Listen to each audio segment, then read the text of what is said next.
for him. Okay. But what about the people that support Carmelo and they throw the book at him and say he has life in prison? People are going to flip out. They're already flipping out in the parking lot, right? And I wasn't expecting that part because I'm like in the South. I'm from New York. Anything is liable to happen, right? So at any rate, let's get back to Eddie before we get into the story. So here's the thing. The reason why I started off telling you guys about Eddie is because if you can stay with the narrative that he didn't know Eddie, it makes the prosecution case very similar to what I hear on the mainstream media. You get these guys who just up there saying anything and they say, yeah, he had a bad motive. His intent was bad because he came and he sat beside a guy he didn't even know, and they're trying to talk to him. And then you'll hear so many people saying Austin was just kindly trying to tap his shoulder and say, hey, fella, can you leave out of here? Okay. But let me tell you this, and it's very important that you understand what I'm saying. And I go back to what I started to tell you when the attorney initially asked this guy, Eddie, about what was being said between Carmelo and Austin. The attorney says, when this happened, maybe within a 24-hour period, you gave a statement, and that statement is probably more reliable to what you're saying today in court. And at that time, you said that Austin was standing up as though, he's the aggressor, and that he says, let's get his bitch ass up out of here. And before he revealed that, he asked Eddie, Uh, did Austin say bitch ass? Or anybody say bitch ass? Because he started off. Remember, I told you about 6 minutes ago. He started off saying that Carmelo called Austin a bitch first, and then Austin says, "No, you a bitch," right? Well, that's not what he said when it happened. He said Austin said, "We're gonna get your bitch ass up out of here." And he grabs him, right? Another guy, he's out of North Carolina. He just started college. I said, man, this guy, he might end up being a doctor. Real sharp little black guy. A lot of black kids came in. I was so impressed. They're all going to college. Life goes fast, don't it? You know what the little black guy did? He said, right? And I'm listening carefully and I compare the stories, right? He said that Austin grabbed, right? Carmelo Anthony like this. Carmelo never stood up. He never stood up. So Austin grabbed him and tried to lift him up, and he named and I have it in my notes. I could really pull it up, but my memory is pretty good. It's enough to get this story out. He grabbed him, and he's leaning, picking him up, okay? And prior to that, right? Prior to that, Carmelo had a backpack on his shoulder, and he had moved it to his lap when things started getting hot. Some of the individuals that came in and said that Hunter, I think it was the guy Tion, he said Hunter and them started on Carmelo first. Oh, wait a minute. Hunter was not supposed to be involved. He was just an observer. That's what all these kids want you to believe, that Hunter was just observing. But some of the kids are placing Hunter. Another kid placed Hunter standing behind Austin. So now Carmelo is sitting there with two boys. Now, listen, I grew up as a black man in America. I don't know if you guys realize that or not, right? But I'm talking about life in general. I've had my walk, right? So let me give you a little bit before we get back to that. Carmelo is 5'7", 130 pounds soaking wet, right? He has epilepsy, and I'm pretty sure the defense is going to use that. He's frail. You hit him probably one good time, you probably take him out. Okay? Not to say it's right what he did. I'm giving you guys the facts. You guys want to know what's happening with the case. I'm trying to give it to you. I went to court. I've been in court every day myself. Okay?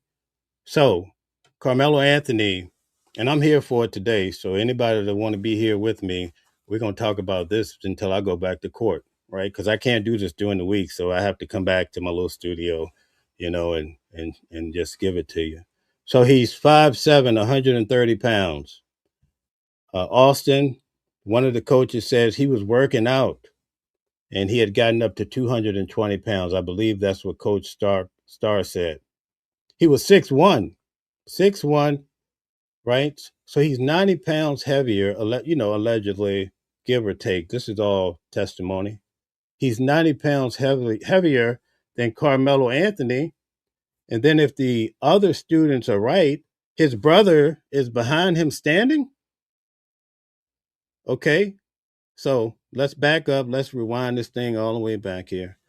And let's go back to this way that Austin. Now, here's the other thing. When they started on Carmelo Anthony, one thing that the defense brought out is that, hey, Eddie, yeah, Eddie's sitting there. Eddie, when they started saying, what are you doing under our tent? Who is this guy? Why didn't you pipe up and say, hey, that's my cousin's ex-boyfriend, and we used to, really be good friends or what have you. We played the video games together. I know him well. You know what Eddie did? Eddie stood up. He testified, guys. He pulled out his cell phone and he claims he pretended to start recording. You know what the defense did? They shredded him. They said, so you pretended to record them arguing, going back and forth, but you didn't record? Why did you do it? He says something like, oh, yeah, I was just being silly. And then you know what the defense said, right? He says, well, if you had really recorded this, then it would show the real truth about what happened between either sides of your friends. And so then the defense took him and says, oh, the detective, when he took your phone, guys, when a crime is committed, right? They come and take your phones. Like they took Diddy's phones right off the jump. They took all his videos. Luigi Mangione, they took it. In this case, we have the best evidence in the world, which is quite likely, could be possible that Eddie recorded this event between all of this. We would not have to question about this video that I'm going to tell you about that's way across the stadium. This video would set the record straight, right? And so that's what the defense attorney said. He was like, this video, if you had it, right, wouldn't it solve a lot of issues here? So even though they don't have this video, and it's still questionable, because the defense attorney says, so the officer didn't take your phone and he looked in it while you were sitting there, and he looked in your deleted files and he looked through your Instagram, no, what is the Snapchat, right? And there's no video. That's all. They didn't take it and do a forensic to get a video that could really blow this case open. Now, I wouldn't be surprised. I'm sitting there. I wouldn't be surprised if they found that video, and that video might blow this case. It might blow the lid off this case, right? But I feel like something's in the air for them to take this guy to trial. Give me 1 second. So check this out. So while now all these kids say that there was no cursing, right, for one whole day. That was on Friday. No cursing. A strange kid came in and he said, yeah, he starts saying that Carmelo was using the F word. In fact, the prosecution said that most of these children, most of the witnesses, their stories don't match. He said it. He set the stage like they knew that they would have this type of trouble. But we're here for it today, and I'm going to break it all down because I really can't do it every day. But while Austin is standing, keep in mind, Carmelo never stood up. He has epilepsy. He's probably carrying a knife because he's been getting his butt handed to him, probably just by any kid that can get their hands on. Boys always going to try to ruffle your feathers over girls. If you wear some Jordans, you know how this thing go. It doesn't matter if you're black or white. The black guy going to try the black guy to anybody. It don't really matter, right? But while Austin was really stepping up and really I'm going to tell you why Austin was moving pretty fast, because we can detect that on the video that came out. But all these kids are saying, oh, he just went over there and touched him on the shoulder just like that right there. Here you go. Hey, Bo, get out of here. No, the video show us what happened. Another student testified. He told When Carmelo grabbed the backpack from his shoulder, he put it in his lap. He put his hand in the backpack, right? He got his hand in the backpack. Obviously, it's probably on the knife. It's one of those knives that you take your thumb to open it, not a switchblade like you would see in Michael Jackson Bad video, not that type of knife, but more like the knife. It's actually a multi-purpose tool with a very intimidating knife on it, but it can also do other things, right? Most men have those and women too to do work around the house. Okay, so when Carmelo put his hand in the bag, Austin is like, "Oh, I don't think he got nothing in his bag." And so the other boy testified. He said he told Austin, "Don't mess with him," because he said he felt like he could feel like Carmelo was not lying. So he told Austin, "Back up off this guy, okay? Leave him alone." So we go back to the point. Austin now, the guy, I think his name is Ryan. He testified. We're back here now, okay? Austin reaches down. Keep in mind, Carmelo is sitting the whole time. He never stood up, right? He has the knife in his lap. I mean, in the bag, his book bag. It's a Centennial book bag. Austin goes down pretty much like over him, grabbing him. If he's sitting, he has to bend. And to really get him. And when he went down like this, he stuck him in his abdomen, not the heart. Not that it makes a difference because he died, but he stuck him in the abdomen. But it's very important that we get the facts right because the media keeps saying they stabbed him in the heart. But again, these guys are not sitting in court. I'm sitting in court. I'm just trying to tell you some of these technical things. It's very important the work that I do. And I hope you guys see it in time that, I don't give you some bogus stories. Okay. So he reached down to grab him. And it's almost like this Carmelo Anthony probably grabbed it real quick, pulled it up, and Austin came down on it, right? Doesn't take away from his story, but that's different than what they're saying in this mainstream media.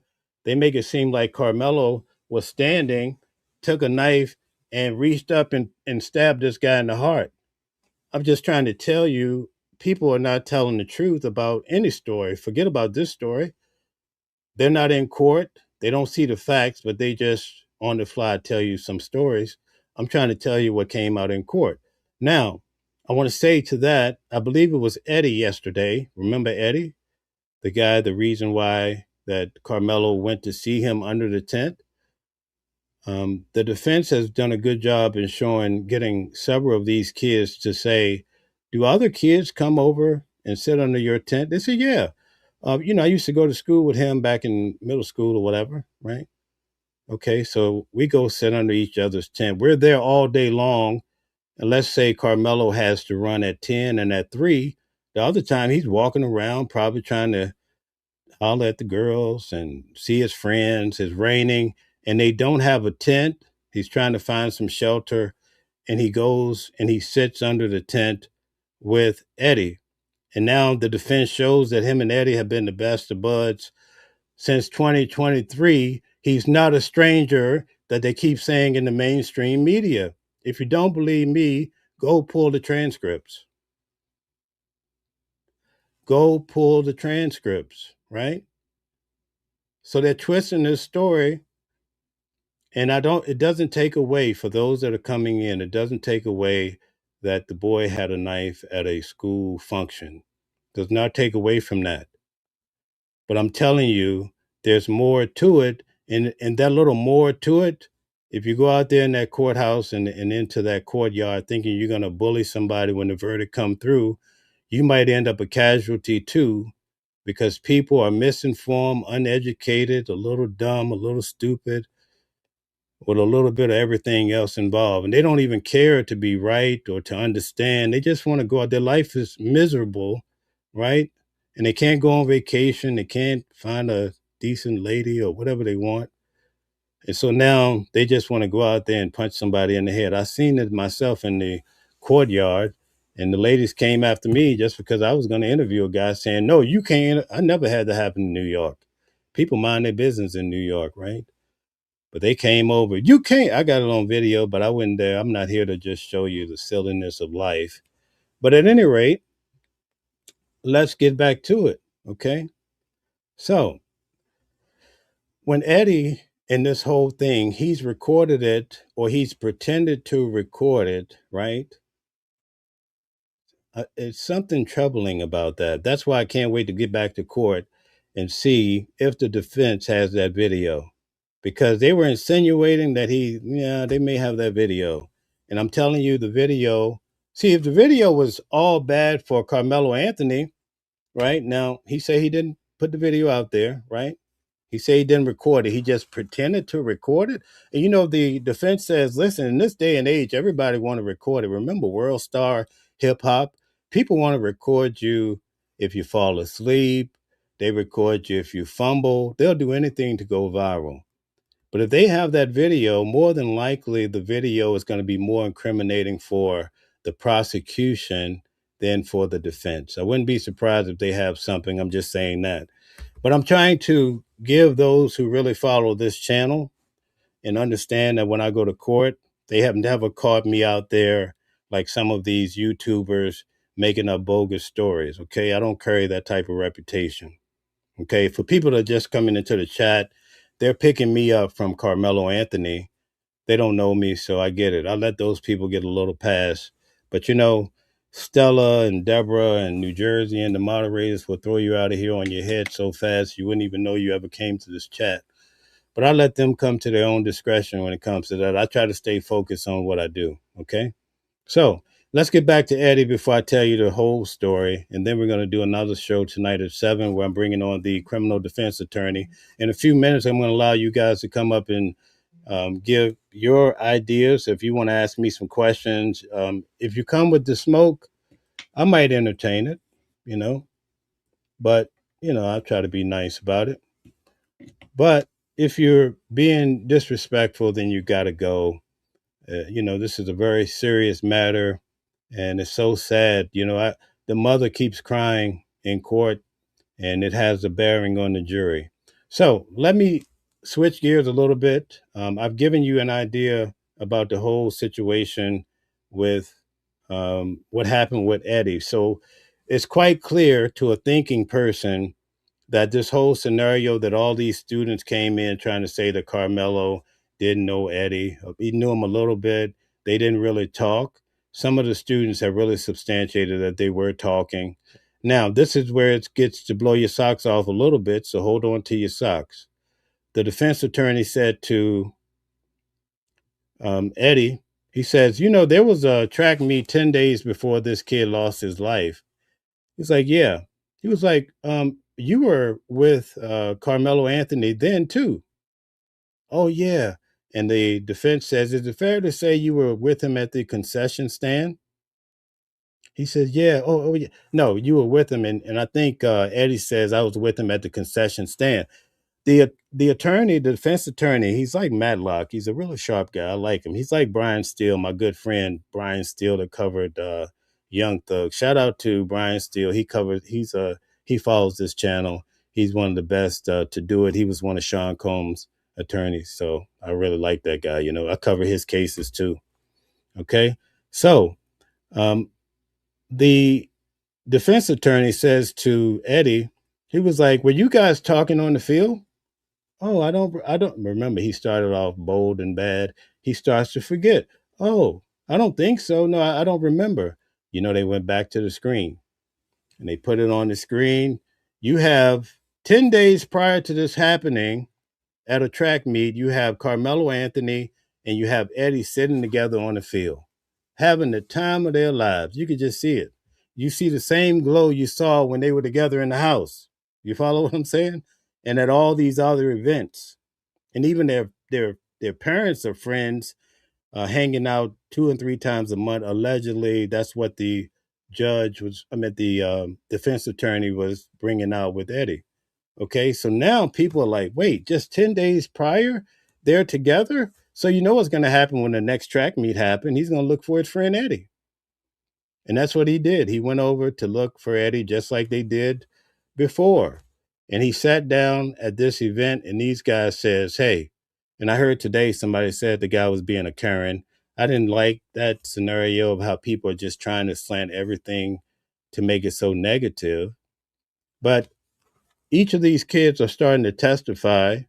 Some say Hunter was the first. That's a problem. That's a real problem for the prosecution because how many people does it take to be on your head to measure what type of response you give to them if you feel threatened? So, for all of the wise guys in the chat, I want you to tell me now how many people would have been okay to come after Carmelo Anthony at 5'7", 130 pounds, to where he needs to use some type of real force? I just want you to answer that.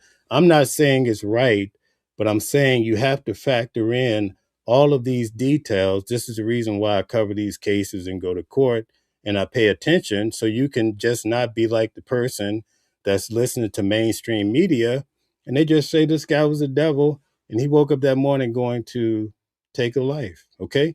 And I'm not trying to say he's a saint, but I think most of the people that follow this channel are going to get what I'm trying to tell you is that there's so many moving parts when it comes to this case. Okay. So you get how that was very shocking. And a lot of people, there's another witness too that actually put Hunter heavily involved in what happened. And I think that's going to be even more damning than anything that I've heard so far. Because if you can keep Hunter sitting up, most of these kids, they wanted to keep that Hunter was sitting down and that he was just saying a few things for his brother. But then you have these kids coming in that are going against the grain and saying Hunter was on his feet. So now you got two twins on your ass. You understand me? That's how we would say it in the backyard if I was talking to my granddaddy. Okay. So, but you started to get my picture that this is a serious matter. And again, he should not have had a knife at this event. But I want you guys to have a broader understanding of what really happened. So now let me lay it down. Now that you kind of know how this unfolded, right, in a way, now we're going to start off with they brought in a video expert right from the beginning. The best video that they have. I know there's rumors about videos. In fact, Eddie, I told you about the video. He claimed he didn't take the video. Come on, man. He just put his phone up. You know what's weird about when he gave a testimony about the video and that he wasn't recording? The defense attorney kept saying, did you know these two people or one or two people actually saw you recording? So that told me they have some witnesses that saw the front side of Eddie's phone and that he probably had the red button going that he was actually recording. It's almost like they're walking them to this video that they have. Now they may not have a video, but if they come up with a video, I want you guys to remember this moment that I was paying attention in court, but I wouldn't be surprised if they have it. I have some guests that are trying to come up. Let me just get through this whole story real quick, and then I'm going to hand it over, and we're just going to entertain everybody who wants to come through and talk about it. I have time today. I am here for it, okay? So that video, I'm telling you, it's going to be, I think the defense has a video. If it's true, I want you guys to send me a note and say, man, you a bad man. But they were asking that question like the defense said, listen, did you know that two people testified they saw you recording?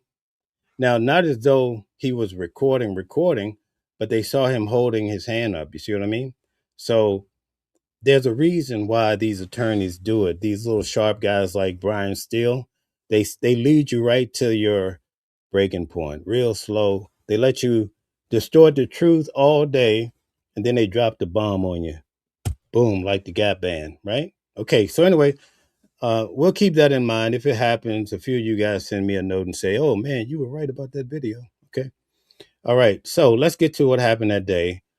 Um, from across the field, imagine you're at the Knicks game. I think my Knicks are going to win this year. Okay. All right. So across the field, they have two videos, and it's at a Coliseum. And you know, if you go to a game or a Coliseum, when you go inside the gate, you can get your alcohol, you can get some food, some hot dogs, right? So you come down from your seats and you go through the gate. It shows, and first they substantiated what Carmelo Anthony was wearing. He had on a gray hoodie. and he had on some blue sweatpants. Okay, track meet. He comes out. It's like he's trying to figure out where he needs to go. He probably realized that he didn't have a tent. He goes back in. He comes back out and he starts walking in the way of Austin's tent, right? And then he goes out of the frame. Unfortunately, with the two video positions that they have, there's a gap. So the West video is cut off here, and then the East video starts here. So when he's walking in between those points, you don't understand where he's going or whatever. You can't see if he stopped and talked to Louis and said hi to Rebecca. You don't get to see that. Then they show you where the twins and some other guys have testified that they're walking back from the concession stand or someplace and they're going to their tent. And it just shows it's kind of creepy how life can just change in minutes. Here you have two twins and some friends, and then they're meeting up with Carmelo, and it's all happening within like 2 minutes, and then this guy is gone in minutes, man. It's devastating, and I hate the fact that he took the guy's life. It's just so it really bothers me to just sit there. I feel nothing but pain and misery from the family, and you could tell he probably tremendously regretted too. But you can't turn back the hands of time. In my story, I'm going to break it down how he basically went crazy himself when he realized that he potentially took this young man's life. So they come together under the tent, okay? And then Carmelo Anthony, remember Eddie I told you about? He walks up and gives him some dap. Eddie makes it sound like it's a different scenario. He gives him some dap. He sits down. He's talking to him about the weather. I believe that part, okay? Hunter, many witnesses are saying Hunter and them started on Carmelo Anthony. Then Austin pipes in. Some people in the streets are saying that Hunter is probably the one that's more. Um, he's the real protector. I'll leave it at that, right? You know, in your family, you have that sibling that you don't want to mess with anybody, or you're gonna have to deal with him, right? I don't know, never met the guy, but I'm just telling you, with them saying that Hunter and them came after Carmelo, or just start questioning him. But what it seems to me, at least 3 or 4 guys have admitted to saying something to Carmelo. So he's sitting there. He came to talk to his friend. He has his walk in life too. Now all these guys are, and one guy came in yesterday. These guys were cussing up a storm and really getting at him, get him up out of here. Austin, even though one of his friends told him, "Don't do it, don't do it," I feel like he's not playing games because he says to him, if you know, basically, if you come after me, then I'm gonna get you, right? Well, Austin did not heed the warning. He went down to swoop, from what I gather, because even Eddie yesterday, who I felt like was a pretty decent witness, Eddie, I believe, when he first went to describe about this story about Austin just pushing, that's what they like to say, Austin pushed the boy on the shoulder. He actually used two hands. And when he used the two hands, and the defense attorney saw that the jury probably saw that, he said, okay, that's it. That's it for the story. He's like a Matlock type of guy, like a Brian Steele. They play that, they lead you down a dark road and they'll shred you to pieces. That's I'm just giving you the observation. Okay. I could tell you about the prosecuting attorneys too, right? With Diddy's trial, I was right on point. But at any rate, um, so these guys, they all get on to Carmelo. Austin takes it upon himself to go and actually move him out of there. The defense, they're telling you he had epilepsy for a reason. So I'm also predicting that they're going to have the argument that he was frail and weak. He had epilepsy. He's sitting in court shaking. He probably couldn't stand a punch or drop him on the head. He probably, couldn't have went very far without being a detriment to himself, because we know the epilepsy is a very serious. They mentioned he has seizures, so you know how it goes. When people have seizures, they can't really have hits of any kind. Also, it was mentioning about a punch, and so time was spent with some of the witnesses trying to make a determination. Was it a grabbing? Was it a punch? Because the defense attorney, they basically insinuated that perhaps Austin had punched him. So this is some of the things that have been floating in court. Okay, so Carmelo, when he came down on Carmelo to grab him up, it appears that Carmelo turned this knife, pulled it out, and turned it up. And the boy came, they collided, And this is where I'm going to really explain something to you. In the video, it shows you the timeline that I was just telling you about. Carmelo goes over to the tent. You really can't make out anything that's really happening in the tent, but you get a chance to see that this is Austin. And you can see he's taking the first moves. And I mean, he's moving like a freight train. He goes all the way over to Carmelo Anthony. It's in the video. And then they come back. It's almost like you're dancing with someone and you pull them, you're just swinging. That's how it happened. That's what we saw. And then on top of that, Eddie said that when this happened, he said this the day or so after it happened. He said that he was knocked out the way. That's how much force that Austin had. But these kids are coming in saying, "Yeah, he just touched him on the shoulder like that, right there, boop." Right? That's what they are all trying to say, right? But the video tells you something quite different. So that's why I say if things don't go the way that you perceive, you'll start to understand why that's the case. So after it happened, now let's go back to the opening arguments from the prosecution. They painted this picture of Carmelo Anthony that he ran away, he tried to find an exit, that he went somewhere and threw the knife to get away. Okay. So right from the beginning, this is what we heard from the prosecution. So you know what happens, right? When you watch the videos, you're looking for those actions to line up. Come to find out, the boy basically threw the knife down and ran away. The defense says he ran onto the field, not out the exit. He could have ran out, tried to get away, right? A really nice coach came because a lot of kids were running after Carmelo, and they identified Carmelo as the person who did it. This coach by the name of Tiffany says, she said, hold it right. She didn't say it this way, but more like, hold it right there, buddy. And she put up her hand.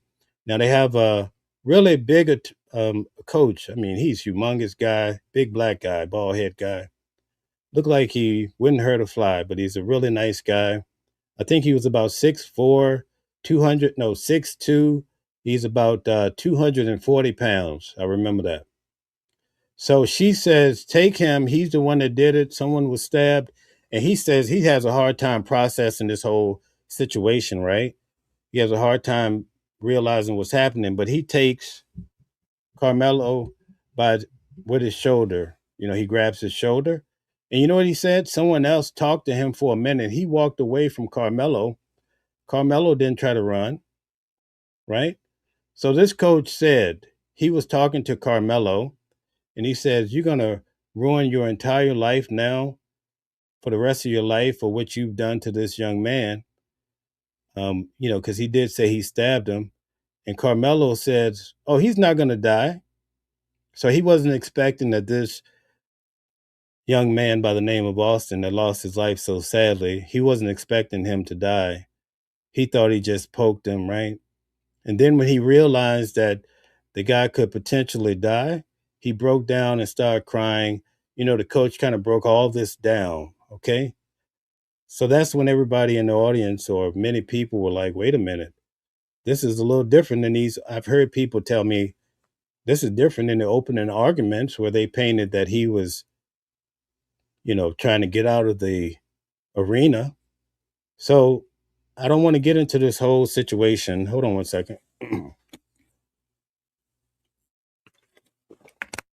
I don't want to get into this whole situation about Sean Diddy Combs, but I covered his case for 9 weeks. I was in the main courtroom. You guys know all about it, right?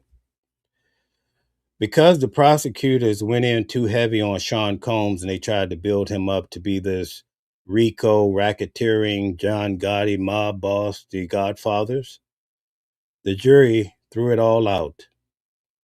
Had they came in, because I sat in the case of Sean Combs, had they charged him separately for the drugs, domestic violence, the financial part, whatever it was, if they had just charged him for what he did, that guy would be gone for a long time.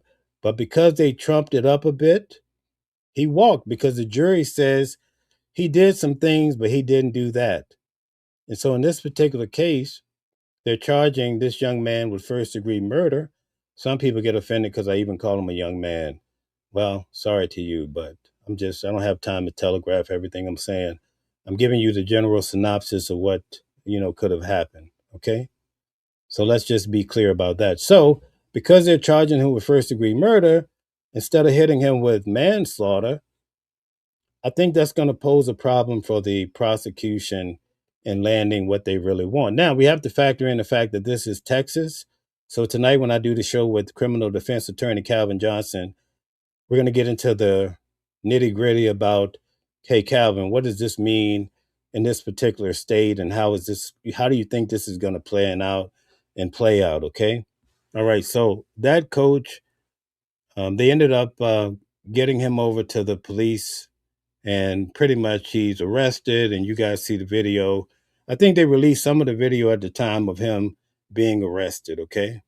Now, I went through a lot today, so much so that I'm partially need some good water probably, but I wanted you guys to understand a lot of things that have come out in court. Now, what do I think in regards to this case? I think it's very clear cut. You can't take a knife to a school event. Everybody's gone to school. They have children in school. Their parents went to school.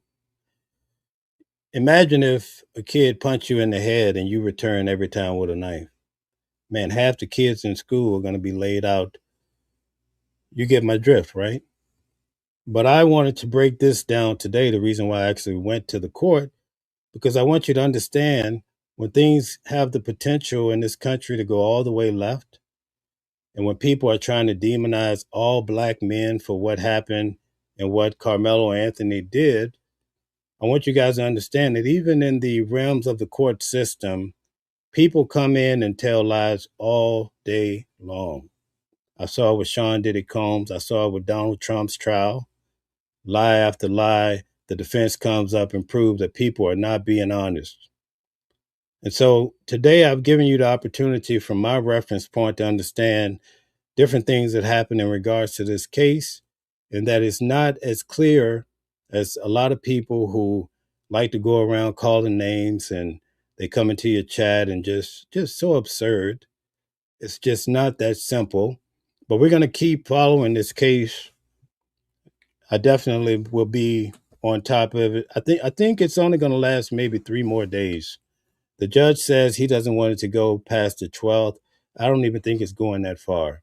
Remember, in the case of Sean Diddy Combs, the prosecution rested their case, right? So that's what happened on Saturday. The prosecution rested their case. But in Sean Combs' case, when the defense got up, they didn't even put on a defense. They rested their case immediately.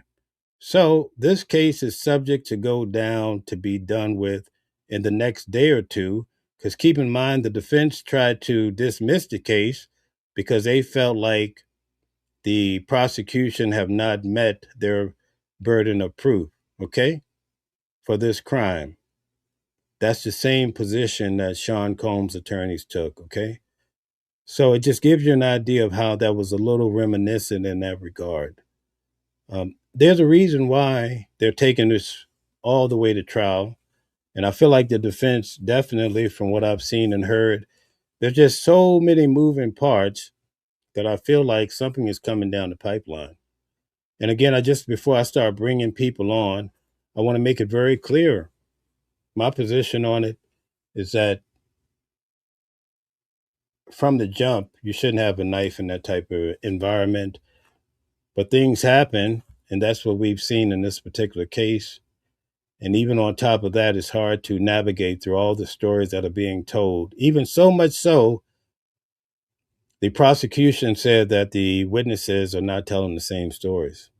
And guess what? Everybody had to sit through that. In fact, before I bring on the guest, I'm going to tell you about the young lady. I actually feel bad for her because she looked like she has a promising future. But on April the 2nd, when all of this happened, she claimed that she saw it. On the 7th, her and her mother went down to the courthouse and they told the officers basically she saw what happened, and so she claimed that one of her friends was about to engage in some activity at the track meet, and she's over at the adjacent tent with Liberty. She looks over, and these two guys are arguing, and they're arguing about, oh, I'm going to beat you at the race, and oh no, I'm going to beat you. You know how banter, how guys go back and forth. Turns out to be that all of that was made up. And it came out in court, so much so that the defense attorney had her admit, so you made that up, basically? So that's not true? I mean, he didn't really say it that way to where basically you're lying, but he framed it in a way where she could still keep her dignity, right? So when your witnesses go to the left like that, it starts to put all your witnesses in question. And when Eddie, who turns out to probably, to me, have been the best witness overall, because I could tell that he seemed to be very honest in regards to some factors. See, what happens is, and I started off talking about this. This is the key point from what I'm saying today. Whenever you have a civil, and we'll talk about it with criminal defense attorney Calvin Johnson. Whenever you have a case, the attorneys always bring you in a week or two before you actually take the stand because they want to refresh your memory, so to speak, right? They want you to say what you had originally said in regards to this case. And so, in this particular case, especially when it came to the young lady, you get a whole different scenario. And you would think that the attorneys would have prepared her in a better way than to let her come on the stand and fall apart like that. That was a defining moment for me in the case because a lot of people, I think more than all, they felt bad for her because I think from what I've seen, whenever you have an event, forget about this case, people always want to say they were there. Oh yeah, I was there. I was driving the cab. I saw it too. Everybody wants to get a little shine from the case. But it causes a problem for those in the jury to where they have to now decipher who's really telling the truth. And for some of the individuals that I saw, and I felt like they were not being honest, I see the mainstream media running with their stories. And so they drum it up. And now you're hearing all of this commotion about something that didn't really happen that way. There's no clear indication of what's lies and what's the truth. And that's why it gets to be so dangerous. And that's why it's important in this case that they're able to come to a reasonable conclusion about what happened. You know, I'll end my part of this with telling you one story, and then I'm going to bring up Genesis and Denise. If you would like to come on the show, feel free to hit the link. I'm going to start going through some of the comments to see what people are saying. Okay. In the case of Luigi Mangione, right? I went to his state hearings and I also went to his federal hearings. You guys who follow the channel, you guys know I cover all these cases, right? They brought in all of these police officers, and it was some 13 or 14 officers that when they found Luigi Mangione in Pennsylvania, that they all came just to be in the limelight. That's the picture that has been painted already. Okay. So keep that in mind. So now I saw all of these officers take the stand, and guess what? Some of them were caught in lies. It becomes very obvious, people, you wouldn't imagine that that would be the case, but this is life and this is reality, right? But you know what's scary about this? When they ask these officers, pretty much all but one, the captain, they said, "Where did you learn about this case about Luigi Mangione?" You know what I thought? I thought they were going to say, "Oh man, I saw him at the bulletin board, or I saw, on a blotter, heard a blot, something like that." You know what they said? "Oh, we saw it on Fox News." All of them back to back. "Oh, I saw his picture on Fox. I saw his picture on Fox." They're the leading way for a lot of the news of people. So imagine now, I started off telling you the story where I saw the anchor say, because remember, the defense is saying that in the state, according to the law, that any blade that's under 5.5 inches is legal. Then they show that he had a blade that was 3.5 inches. But then you have an anchor on the biggest network, right, saying it's 5 inches. It carries more weight, but it's not what came out in court. So I use that one example to tell you a lot of things that we're hearing, even from the most reputable places, sometimes you can't really take it 100%, but people do. And they willing to die behind what they're getting from. And let me break this down. The anchor you see on television is not in the courtroom, and they're relying on a producer to go in, or they have all these people that write things down or whatever. It comes to them, they have to process it, then tell it to you. And now you're getting misinformation. You're willing to go out here and do something vile to somebody else based on something you're hearing that's not accurate. So all I would like to say is, when it comes to these cases, I'm really big on trying to be accurate. And I think it's very important. And that's why on my own dime, I go out and I cover these cases. Okay. You don't see me pleading for money or asking for anything. I do my walk. I do my little dance. I go out there wherever it's going to be. I was just out for Nancy Guthrie. When this is over, I'll be headed on to the next case. Okay. But I want you guys to be able to understand that I'm trying to bring you some accuracy. There's nothing in it for me to make up a bizarre story to go viral, um, to get more clicks. I could care less about that, really. But what's amazing is last night, I saw various people in my chat, and they were like, "Hey, Mel." I think Becca was in my chat, and I see Deborah, I see Stella, I see all the people that are saying, "Man, you're so. We appreciate what you do.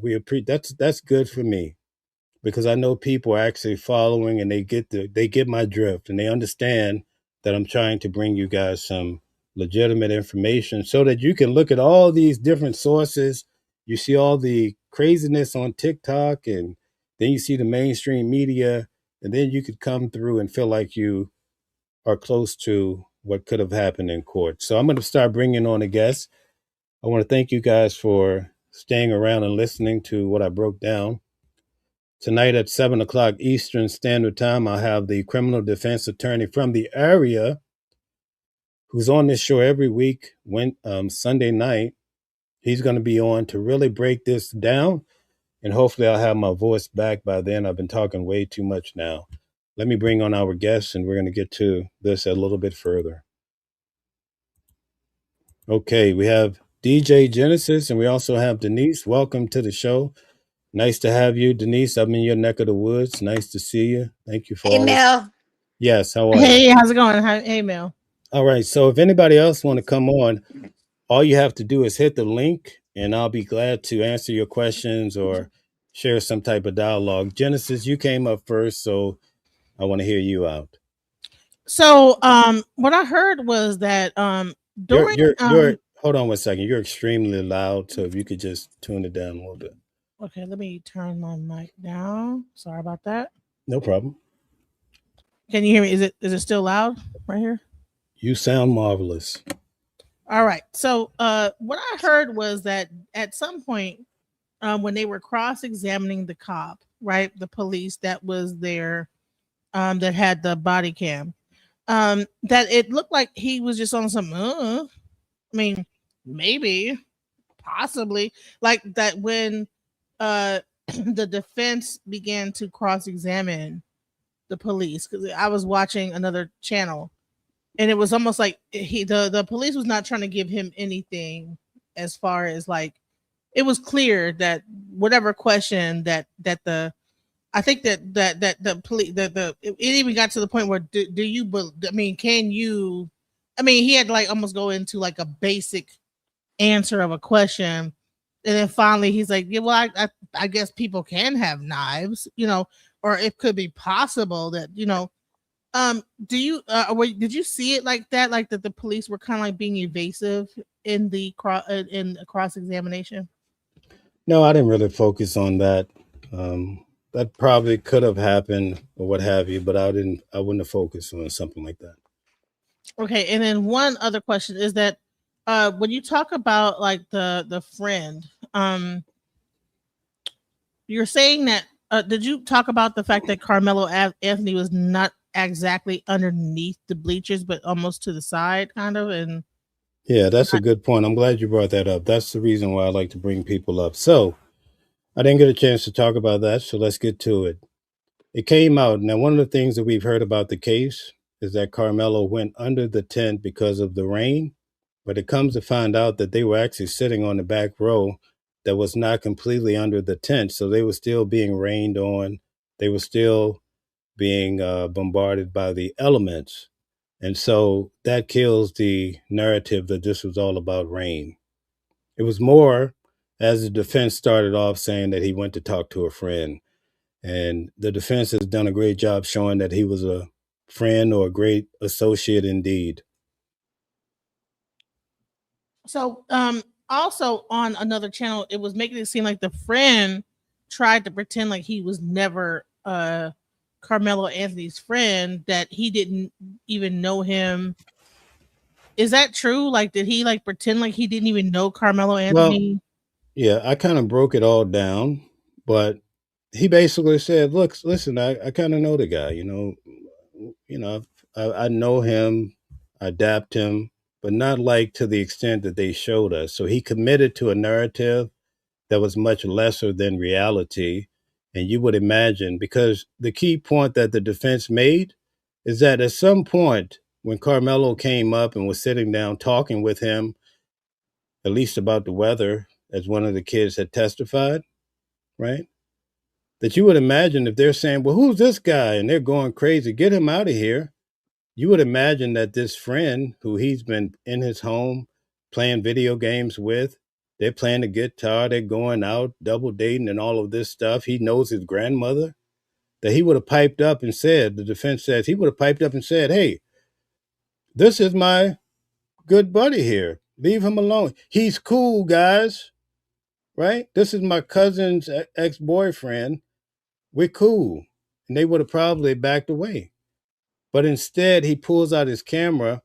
And according to his own words that I heard in court, he was fake recording. And I don't think many people believe it was fake recording.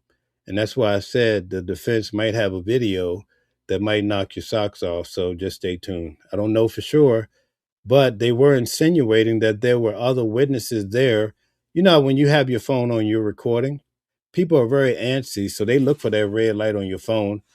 He claimed that his phone was off. Listen to me. Why would he have his phone off? Hold on, wait.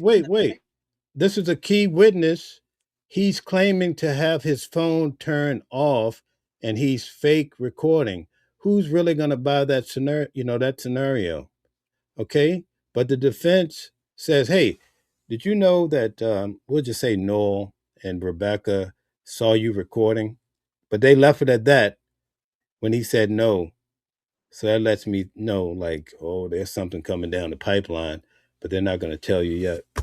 So I have two more questions. I'm gonna leave. Okay, and that'll be it. Okay, All cool. right, two more questions. Okay, so did you look at the jury at any point, and what was your opinion of the jury? Did you see that they were mean mugging, looking a certain way toward the defense as they were asking questions, like they were mean mugging them, frustrating as they were like doing that?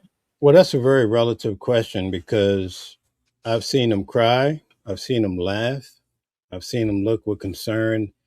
You have roughly 18 people, and many of these people are from different walks of life. See, when I came down, I was under the impression, because everybody says, "Oh, they removed all the black people." Remember in Diddy's trial, that was a sincere strategy, and everybody went crazy. Because, in fact, one of the jurors that was of darker complexion, they removed him way into the trial because they say he lied on the questionnaire. And he was a correctional officer who you would imagine he has a lot of jurisdiction over other men's life and he gets to write reports and then he comes to court and he lies. But in this particular case, when I got there, because I heard people say this is an all white jury, I said, man, I got to check this out. I go in there and it's predominantly foreign people. And so you don't really get, I mean, there's enough.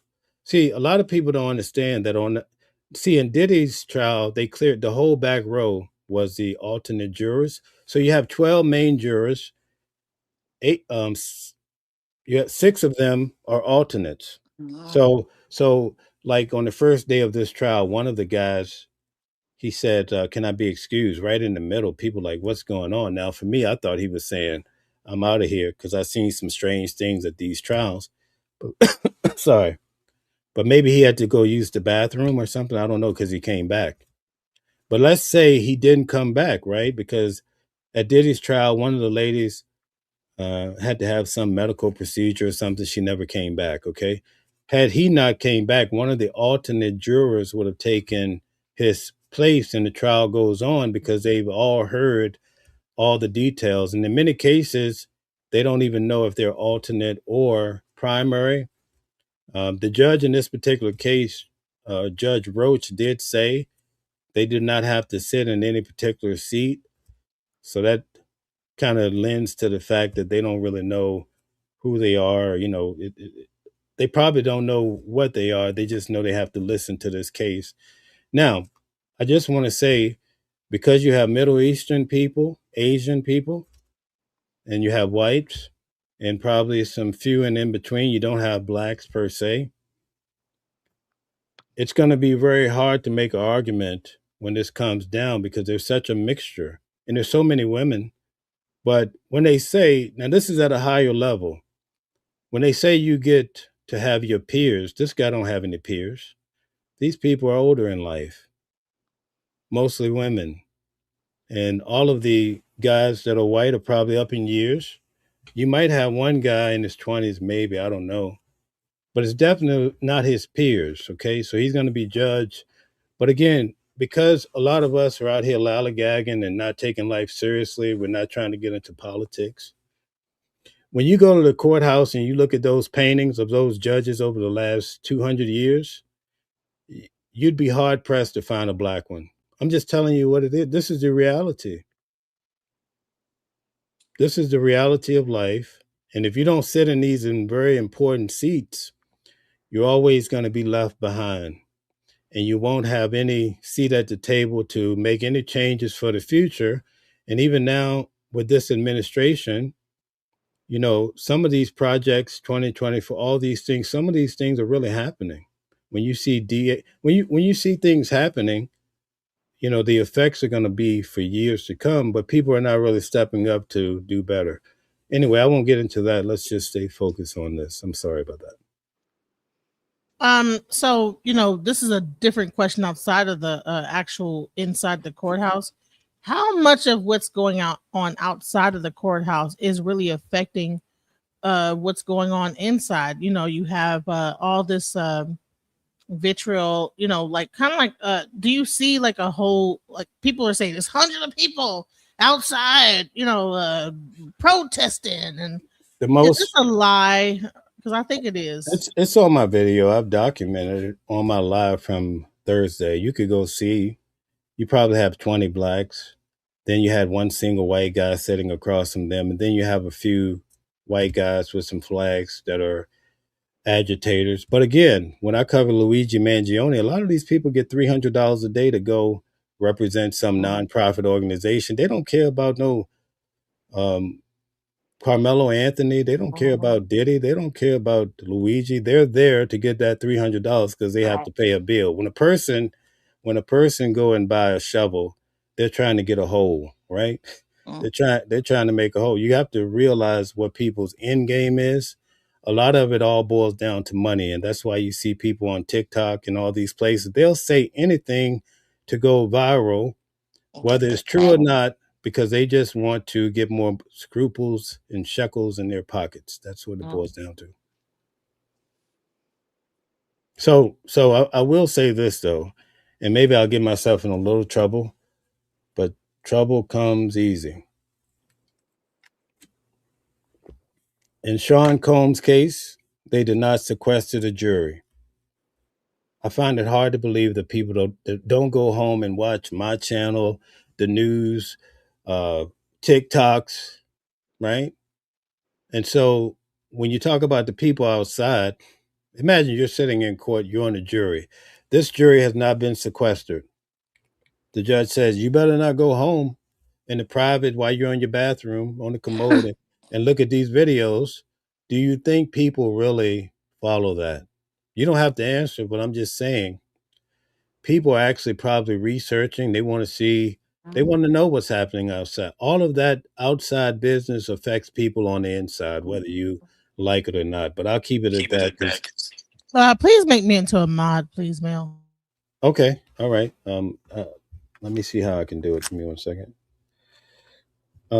Denise, are you Hey, done? Mel. Hey, how are you? I'm good. Great, good to see you. Good to see you. I'm kind of confused. Are you back in New York?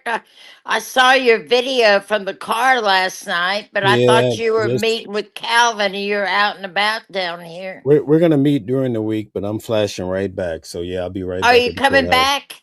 Of course. Oh, good deal. Good, Yeah, good, yeah, good. yeah. Just had to take a break from it.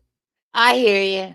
You I know, hear you. every day getting up early, sitting in court Yeah, all day. You can't even. They don't even have a cafeteria in the courthouse. You can't even get a yeah, meal. You can't get coffee. It yeah, it, it gets to They be don't out of have a control. cafeteria in the courthouse. No, they have vending machines. You know, in New York, we have hot meals. You know, you get spoiled that way. When you go on break, you could just go to the second floor yeah.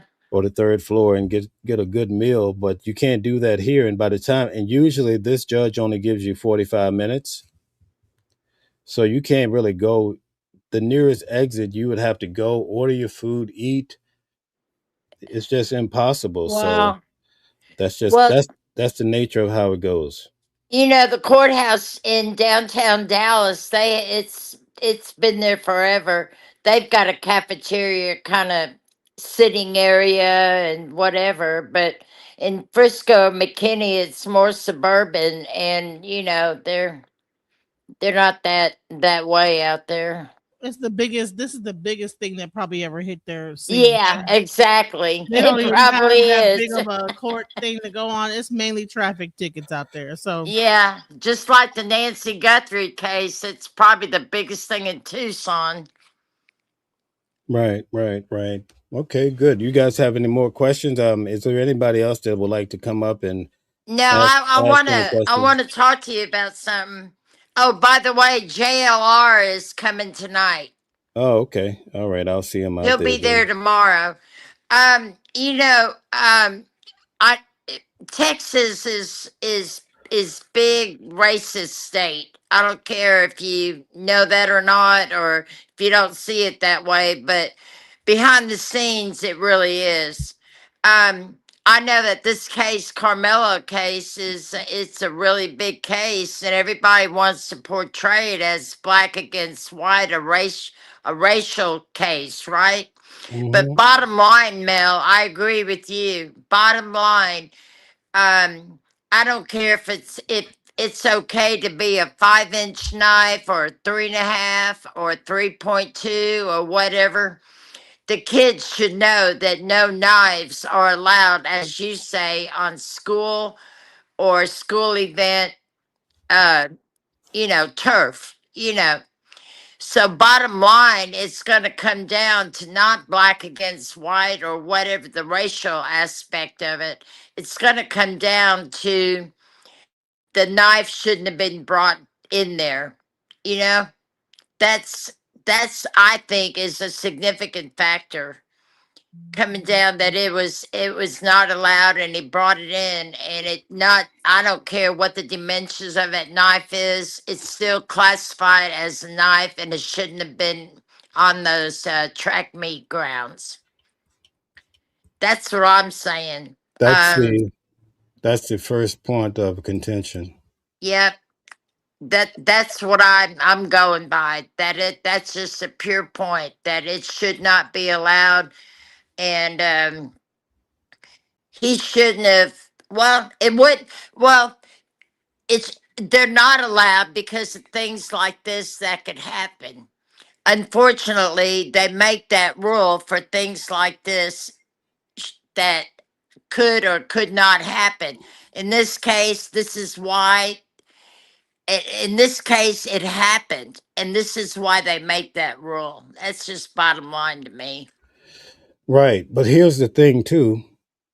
And this is why I wanted to get out as much information that I observed in court, is because what'll happen is they'll say, well, the knife wasn't illegal, but it was prohibited, right?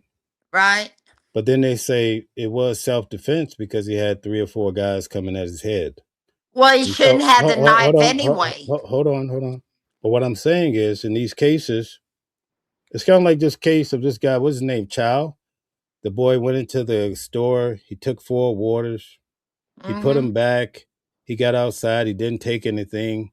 They came after him. He started running. They shoot him down. Right. I didn't cover that case, but you would think, oh, that's slam dunk. He should be locked up, right? And then they let him go free. What I'm saying is, a jury, you never know how they're going to go. And your belief system is not everybody else's. Yeah, I know. And so people, when they hear the outcome, because they don't hear a person like myself telling them the ins and outs of what's happening, Right. they just listen to one source that they love, you know, and that source leads them to a place that's not true. Hmm. Let me give you a prime example, and then I'll shut it down. In the case of Sean Combs, I mean, everybody thought he was cooked. I mean, I'm talking about the RICO, like he's a mob boss, right? Hmm. And if you go back in time and you look at the big mainstream media, right? They were saying, "Oh yeah, he is terrible," and they told you all this stuff, and you thought people were just betting that Diddy was out of here, right? Hmm. The jury came back. You know what the first thing they said in 2 hours? What's There was that? a guy on the jury. He was 52 years old, seemed to be a white guy, and he says, and I tell you color so you can get a feel of, I Yeah, I think it got you. helps you to find it. He says he could not follow the judge's instructions. And you know why he couldn't follow the judge's instructions? Mm. Is because one of the elements of the RICO was drug, what do they call it? Distribution. Okay. Oh. So here's the thing. According to the federal government, especially when they're trying to put that RICO on you, right? Yeah. Or an individual, the rule is a lot of people knew about a movie called Friday where the guys, people always say puff, puff, and pass, right? Hmm. According to the federal government, if you puff and I pass the DJ Genesis, right?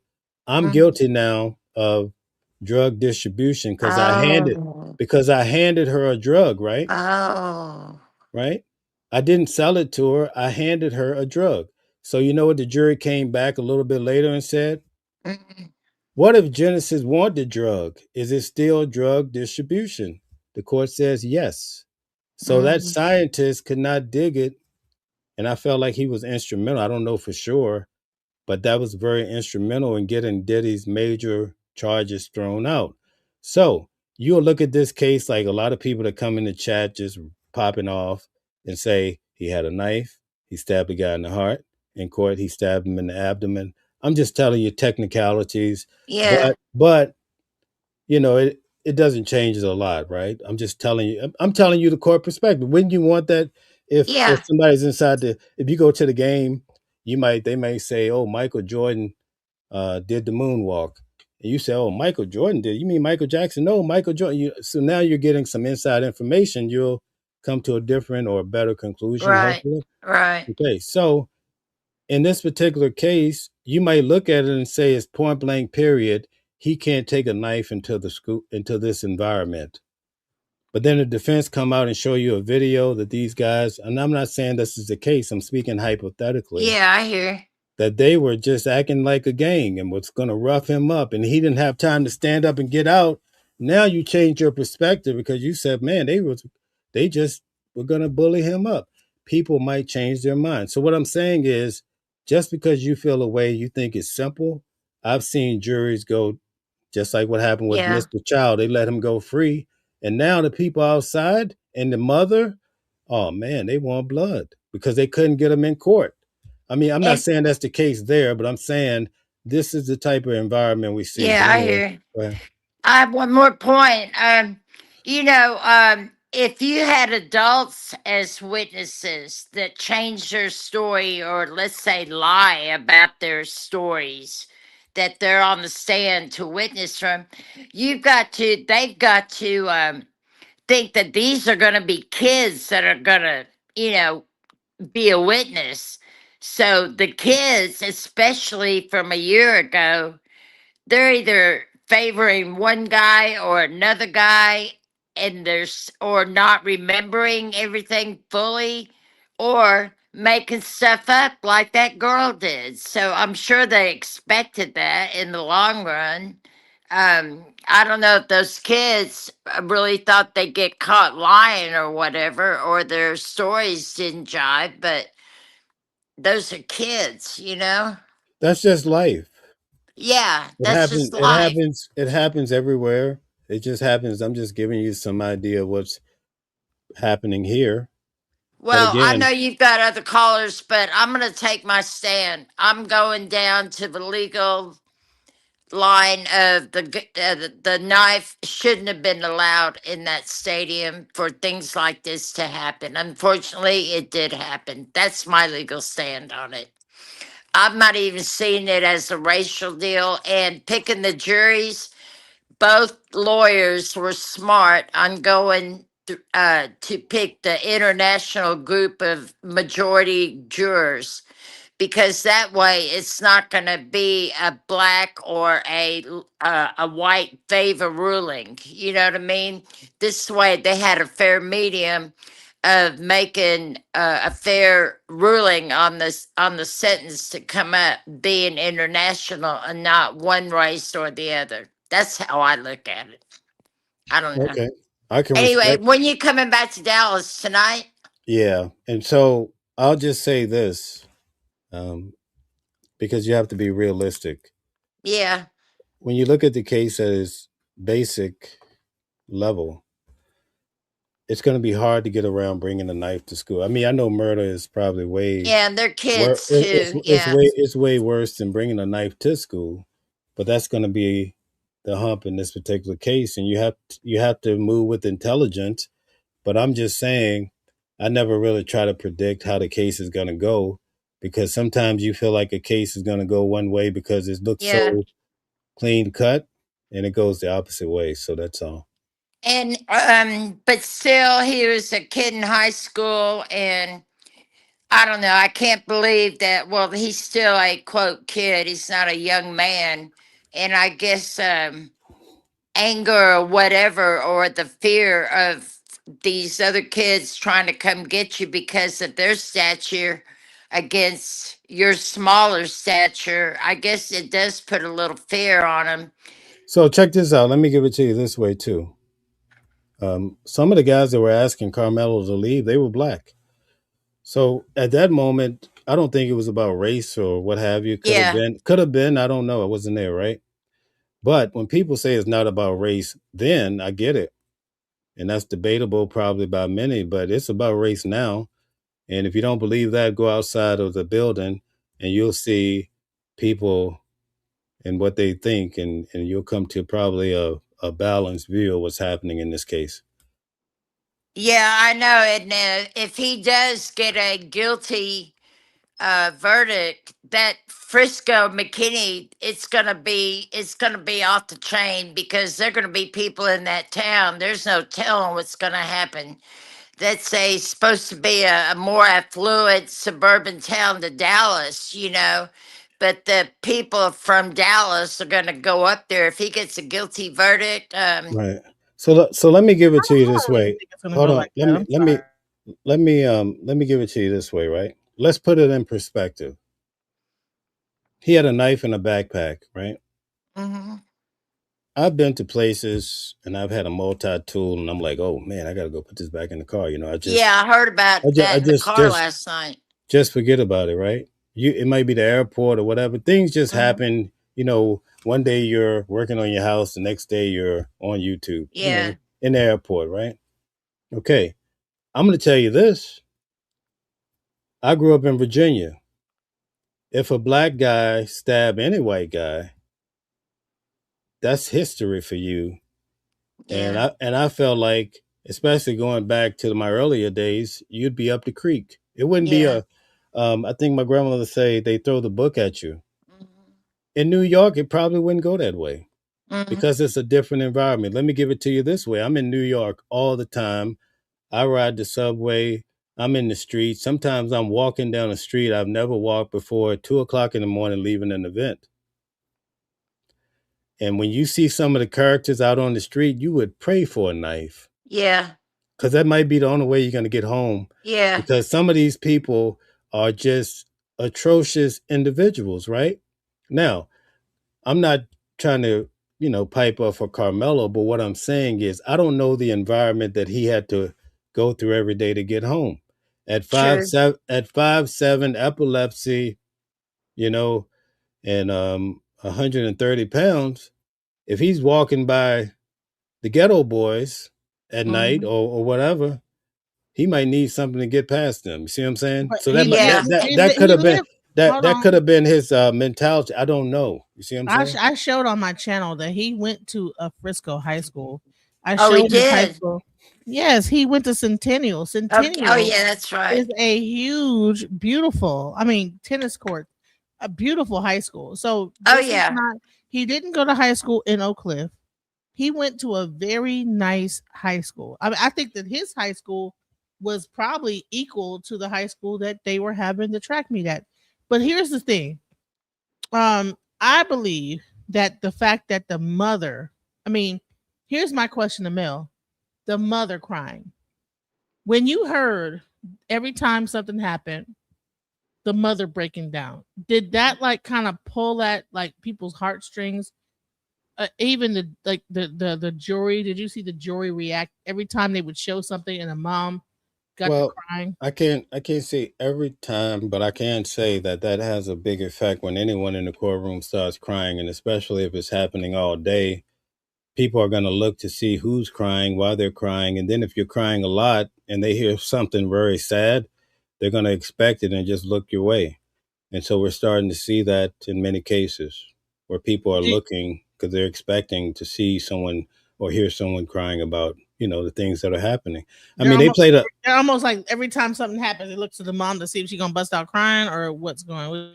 well, I mean, that's just court in general. Whenever you have murder case, especially where tensions, emotions are high, it's going to be that way. It's so amazing. It's a tough case. I don't really like covering these murder cases because you never, even with Diddy, it was a tough case. People are never going to be satisfied because you're always going to have people on both sides of the Mhm. aisle. So even if I say, hey, listen, you don't know which way the jury is going to go, I'm saying that from my experience because I go to court and I think I have something figured out. It's not a basketball game, right? This is a serious matter. And for some reason, I mean, you need 12 people to agree that he committed first degree murder, right? For some reason, you might get two or three people that don't agree or one. So that's why I'm saying you have to kind of factor in a lot of different elements when it comes to these cases. And it may not be what you're expecting, but even still, you can't go out and take it out on other people. And that's what we're starting to see Yeah. outside of the courthouse. So it's a simple message, but you're always going to get people that, for whatever reason, they're going to just, Yeah. Not. Yeah. take that And position. What Mel, what I agree with. I'm sorry, Genesis. Um, I was going to say, yeah, I agree with your statement that, I grew up in North Oak Cliff, Oak Cliff. I went to high school in Oak Cliff, Carter High School. And in Oak Cliff, you always have to watch your ground and stand your ground, per se. But I can see your point, Mel, that maybe we don't know what is activities are outside the school system on his free time. Maybe because of his small stature, he had to carry something in his pocket to, like you said, defend himself if he got bullied again. So maybe I'll give it to him. Maybe he forgot he had that in his pants going to the track meet. Who knows? well, he's not from Frisco, he's from Baton Rouge. And Baton Oh, he's Rouge from was Baton one. Rouge. Okay. Yeah, they moved there like about what Okay. 3 or 5 years ago. And Okay. so who knows what's going on in Baton Yeah. Rouge? You go to Baton Rouge to Frisco, big Yeah. difference. And Genesis, are you in Dallas? yeah, yeah, I'm in Oh, Dallas. cool. Okay. Hi there. Okay. Well, Mel, What I one just of wanted to give you my 2 cents and let you know JLR is coming tonight. He should be there tomorrow. You might want to, text him or something. But I think he's leaving Tucson tonight and driving here. So, okay, very good, thank you. hey, I'll be watching your lives. Nice to meet you, And Genesis. also Nice what to meet you, Uh huh. sweetheart. and so another thing to keep in mind is that most of the kids they testified that they was not expecting for Carmelo to be truthful when he talked about, if you do this, and he was reaching into his bag because they're like, this is Frisco. He would never bring a knife Right. to a track meet. So they were not evidently the place. I surmise that it's a pretty, laid back, not a violent place. No, it's more. But It's pretty affluent. It's a new community. Everybody's straight laced out there. I mean, everybody got out of the hood per se to move north to Frisco, McKinney, and up there. So that's you can't go south. You'll end up in the ocean. So the only way you can go is north, and it's supposed to be a very suburbial.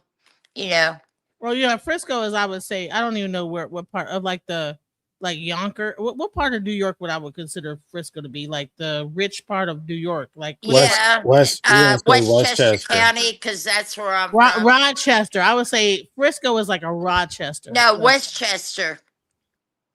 Right. But here's the thing. I'm gonna leave on this note. If we don't have any more people coming up, we'll be back on at 7. Okay. Um, I'll say this, right? All of these cases have an effect on the next one. In the legal world, Calvin has explained it, and also Candace Kelly, who's on the show, she's a law Mhm. professor. Each case sets a precedence for the next. So that's why, like with R. Kelly, they quoted R. Kelly's case when they were trying to find a case to secure Diddy's fate. Okay. So let's say, for instance, he walks on this particular case, right? Just like this case with the guy with Chow. Somebody comes into the store, you think they stole something, they really didn't. Maybe they started to steal something, they changed their mind. Now you can go out and shoot the guy. What does that say for future situations? You know? So in this particular case, everybody is up in arms. A lot of it has to do because of the group think. But I don't think anyone wants to say it's okay to bring a knife to a school. And now Yeah. you send your child to school. I mean, listen, a lot of people are barely surviving. Hmm. And the last thing you want to worry about is your kid at school while Hmm. you're trying to pay the bills and live your life, right? Hmm. So, would you want anyone, whether they're black, white, or Jew or Gentile, to stab your kid at school? Nope. Because they were aggressive. I mean, at what point? What's the defining point? When you start thinking about it that way, people sober up a bit, and they start to realize that sometimes at the basic element, that's going to be a real problem. And I'm just telling you like it is. You can't. If you have rules, there's a reason for it. And Yep. you wouldn't dare take a gun to the airport. You know what's going to happen to you. You know what I mean? So you know what? The airport, yeah, hell no.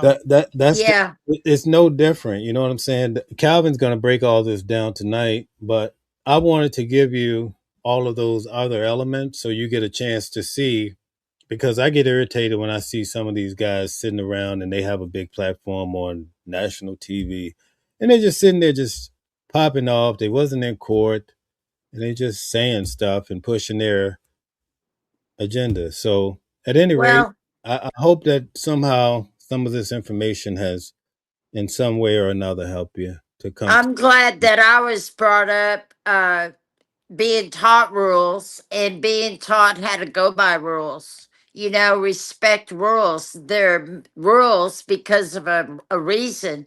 But nowadays, in this generation or this time, you have a lot of younger parents that had kids, and they're not like the old school ways as all of us here have been brought up. But I don't know. I, I just I don't think it's about rules. I think that he grew up with a very good family. His family was very well to do. His mother and father were in the household. It was actually the other way around for the other family. And what really boiled down to, I believe, is a situation of, maybe not understanding how severe oh stab, yeah. stabbing somebody could be. You Yeah. Yeah. people in Texas have guns. Okay, Yeah. let's talk about the culture in Texas. The culture in Texas is I got my pistol on me. Yes, the People don't Wild even Wild understand West. how serious a knife could be because it's like, well, Yeah. I didn't shoot him, I just stabbed him, right? And Yeah. that's what I think that really what really would happen is that he didn't think that the stab probably could be as serious as a shot. Yeah, that's why he went back and asked if he was going to die or not. It Exactly. probably hit him in the face. I Hit think him. listen, I think that there should be just as much of a concealed weapons class for knives and other things just as much as guns. I think That's that a good idea. when we talk about a gun, there's also like you have to have a concealed carry law license to go through a class on this. Right. But you don't have the same thing with knives. So maybe this will open up the conversation that knives are just as lethal as a gun. And maybe people need to be taught about, like, listen, this just because this is like a little 3-inch knife, you can still kill somebody with it. That's right. Right. And that's what I believe. That's really what. So also too, and I don't want to go left with this, but the reason why I'm standing up and talking about this because this conversation goes different in a black home than a white Yes, or it does. Spanish or whatever you want to call Uh-huh. Hispanic. I would say sorry about that, but anyway, it goes a lot differently. Okay, and these are real subject matters. A lot has to do with how you think, how you raised, right? Yeah. But there's a mother that I was just speaking to that her son was hanged from a tree. I bet he wish he had a Oh, knife. You know what I'm saying? This is a person that wants to come on the channel and talk about the situation. So, at that point, the family members are sitting around. Sure wish he had a weapon to protect himself. You know what I mean? So yeah. life is very complicated, and I'm here for it. And I know some people don't. Some people can get the message. They don't just sit around and just. I get irritated sometimes. You guys have to pardon me when I say people say he had a knife. He stabbed him in the heart. Kill him. That mentality. And we're sitting here trying to have a discussion, and you have this person constantly saying that. It gets to be outrageous because we need to have great dialogue, and also we need to help the kids coming forward saying, "Listen, what do you do in this type of situation?" Because some of these guys are aggressive. And if they're bigger than you and maybe you can run faster, they may want to test your manhood. These are real conversations we need Yeah. to have, and they're not being, a lot of things are not being said. And sometimes a kid will be 19 before you even had a chance Yeah. to tell them about the birds and the bees. That's just how Yeah. life goes, right? Anyway, Yeah. let's let Classy go. And, Hi. and, and Thanks for adding me on. I've been following Yeah. you Me since the too. Diddy trial.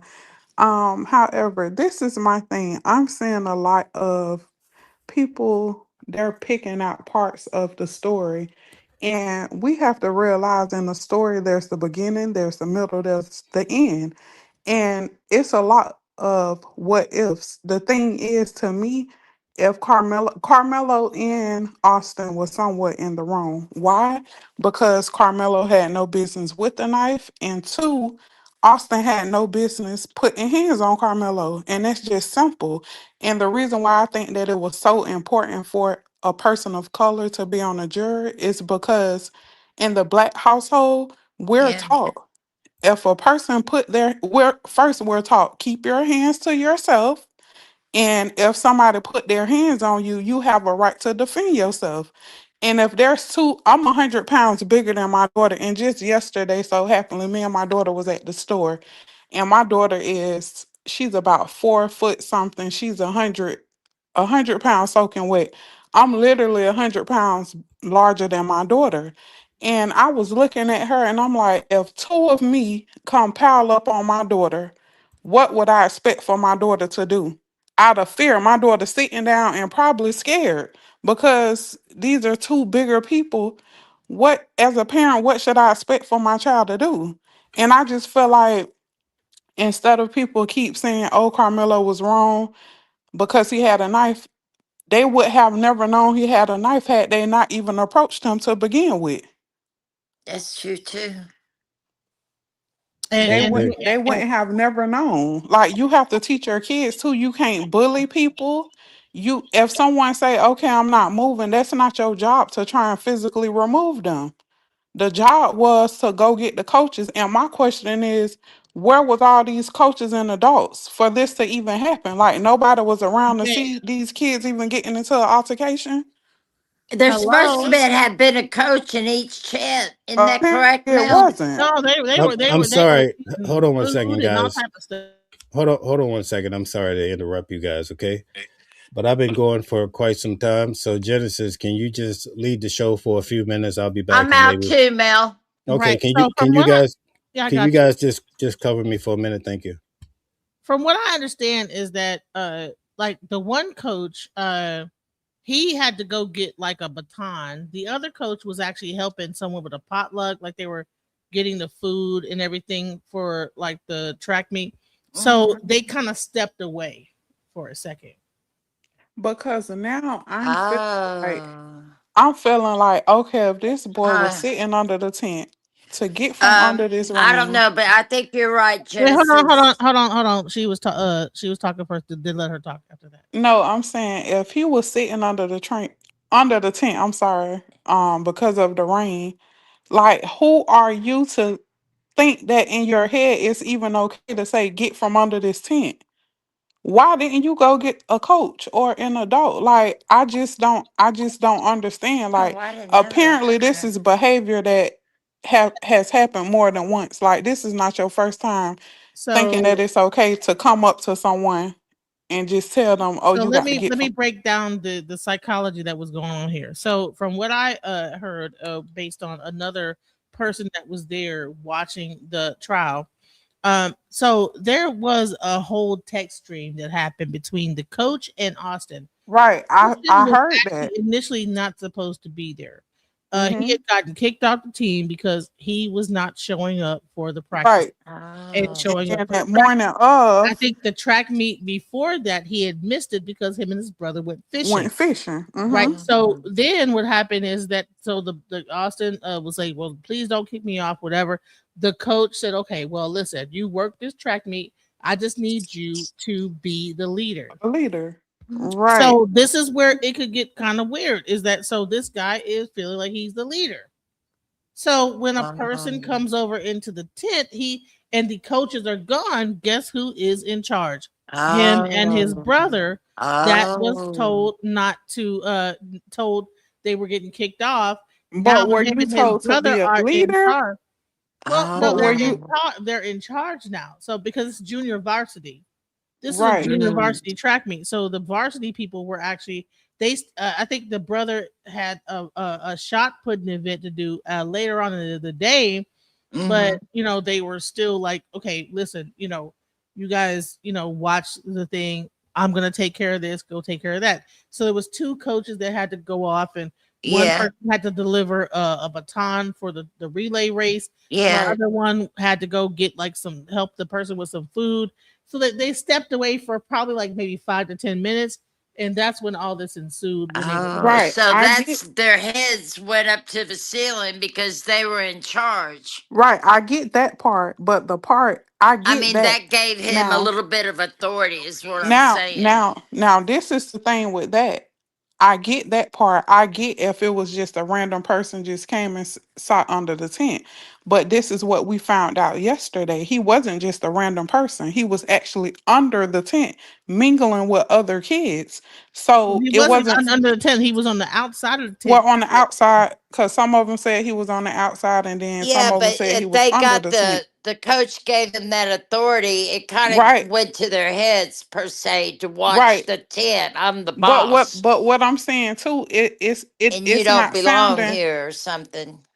right. So But that what I'm could be saying a now, clue. Could be it's or Go it's ahead. not sounding Oh, I now, meant it's on not the being that psychological stuff is side coming of it. out, it's The not coach sounding gave him like the authority to be watch over the 10, and when Carmelo went in there, it kind of the authority kind of went to his head to say, I'm the boss and you don't belong in this tent, you know? right. And what that's what when I'm it all saying broke out. right, what I'm saying is I can see the scenario of nobody under the tent knowing him. Carmelo just randomly came up under the tent and they're saying, okay, you need to get out. It changed for me once I realized and once we found out, hey, he was actually called under this tent. One of the boys called him. He was sitting down conversing with one of the boys. That's when it changed for me. I was thinking the whole time he just randomly just went and sat up under that tent. Mm. So when I found out that he was actually called under there, that's what changed the dynamic for Well, me he wasn't because called underneath. He was not called under the tent. He recognized someone in the tent that Yeah. he knew, and that was a close friend of his family. And so he, hey, then he goes over, and they both kind of ended up at the tent at the same time. The Austin Metcalf and his cousin, I mean but his brother, they both kind of actually Austin Metcalf and his brother ended up first at the tent. Then Carmelo Anthony came over there to see his friend, and of course, like these two were actually commissioned by the but coach. being a Can I leader, get in? Can being I a get in for leader one does second? not. Mm-hmm. Let me just get in for one quick second. Okay. So, guys, I've been in court every day for Carmelo Anthony, and I'm just here with some of the guests. We've been through the entire case pretty much with a lot of details of Mm-hmm. how this is trouble on both sides of the fence, and I unfortunately, agree. the young man lost his life. So that's what we're doing. I'll be back in court to discuss this even more. So for those of you that have just come in, that's what we're doing now. We're going to be back on tonight at 7 p.m. too. We're going to continue streaming, but we'll be back on tonight with criminal defense attorney Calvin Johnson to talk about this. He's a local um, defense attorney for 25 years down in Dallas, Texas, and he has a very unique perspective. So make sure you come back tonight at 7. We're going to open it back up if you want to ask the attorney some questions too. You guys will feel free. All I ask, right, because I cover these cases, I covered Trump, and I pretty much cover all things Trump. All right, I cover Diddy, I cover most of the high profile. I'm about to cover Harvey Weinstein, Luigi Mangione. I covered this guy here, Carmelo Anthony. But the least you could do is hit the like button, share, and subscribe, and check out the material when you can. That's all we ask for. And classy, let's get back to it. And also, when you guys are done with your discussion, I want to talk about what Remedy says, 9501. So we're going to get to that. Remedy, if you want to come up, feel free. JC Talks Trials, you covered Diddy with me. You should be on the panel, but I understand if you can't come up. So anyway, classy, let's go. Yeah, all you Okay. have to do if you want to drop off, Mm-hmm. Anderson, you could just hit the exit, the red Bye, button. y'all. I'm out. Y'all Bye. Thank, have a good one. thank I'll you. see you in Bye Dallas, bye. You too. Mel. Yes. Bye Okay. bye. Thank you for the support. Thank you. You Okay. welcome. Bye. So back to what I was saying. To me, that changed it. Honestly, I feel like both of them were somewhat in the wrong. I still feel like Austin somewhat caused his, he was a part of his own death because if someone, where I'm from, first of all, where I'm from, me saying touch me and find out after I'm already having a verbal altercation with you, and if I say okay, touch me and find out, and you come up to me and you actually touch me, that to me that was a warning. That was a warning from me telling you don't touch me, don't come by me. And if you come by me, and if you have enough balls to come by me, not only touch me but try and pull me up, I'm gonna defend myself. And honestly, I don't even think that he intentionally tried to kill him. I think he maybe pulled that knife out and just tried to stab him just to get him off of him. But I don't think that was done with intent. I don't think it was done with intent at all. But I still don't feel like okay by the coach telling him I need you to step up and be a leader. I don't think the coach meant for him to okay, if somebody come in his tent, you tell them to get up. If they decide not to get up, you try and push them out the tent. That's not what leadership is. Okay, very good. Thank you very much for that. I just You're want to touch welcome. on this point that Remedy had brought up in regards to him being a leader. And I don't know what happened to that comment now. I should have started, but so many things are happening. So basically, if I could find the, here we go. No, that's not the one. But Remedy, if you could just repost what you said, maybe this is it. No, let's see. So anyway, there's this whole deal about the coach telling Austin he should be a leader. So the prosecutors are trying to use that to say that's the reason why he took control of the tent. But there's more to the story. I just want to give you guys the background. Remedy brought it up, and thanks to you, Remedy, I hope you lock in with this channel. You're more than welcome to come on the panel now, but I get it. Not everybody can come up, at the drop of a hat. It takes a lot to do this, right? I get it. If you can't, but if you can, then great. So here's the thing that happened. Austin evidently was having some issues and he wasn't following through. So the coach removed them from the team. He fired them basically, right? Something to that effect. And then he told them, I need you guys to be leaders or to step up. So it wasn't necessarily about that day. It's just that he felt like he came on the stand, he talked about it. He basically felt like, when young guys, Mm-hmm. they might be falling off and you tell your kid, listen, no more phone. And then you feel sorry you took the phone from them. And you give it And, back. and now you start saying, oh, okay, you need to be, you going to college, you know how it goes, right? Mhm. Oh, you So step it step wasn't it like, up. Be a better person, not necessarily. right, right. I But I the feel process, like too. Okay, I didn't know that. I thought it was like they're step it up they're for me. keeping they're keeping a lot of things. It's a lot of stuff that is not being told. It's a lot of missing pieces to the puzzle. A lot of it. Like the boy who came up who lied and say he wasn't friends with Carmelo. I feel like he had a lot to do with what went on. He instigated a lot of this. He knows more than what I feel like. I also feel like it's possible that he actually recorded. You wasn't holding up a phone and you didn't record that fight or whatever. So it's a lot of stuff that's not being told. right, right. I get it. I get it. Carolina, please come back soon. We appreciate having you here. I understand your position though, but definitely come back and tap in with us when you can. Okay, very good. Let's listen now. And I can't see the name anymore. Let's see. Oh, James Holland. James, talk to us. Hey, how do you do? Thank you for having me up on the panel. Yes, Um, indeed. I just want to, I just want to express my sentiments to the fact that I believe Carmelo is innocent because regardless to the fact that he had a knife inside of his book bag, and not talking strapped to his belt or in his hand, we're talking about inside of his book bag. That's a determining factor that he did not come there to inflict any harm on anybody because he would have had it more available. And you can't be mad at or disagree with someone who's defending themselves against a larger threat or a larger opponent, somebody who he had no idea was going to try to attack him. Because if you push somebody, school kids or not, you're attacking someone.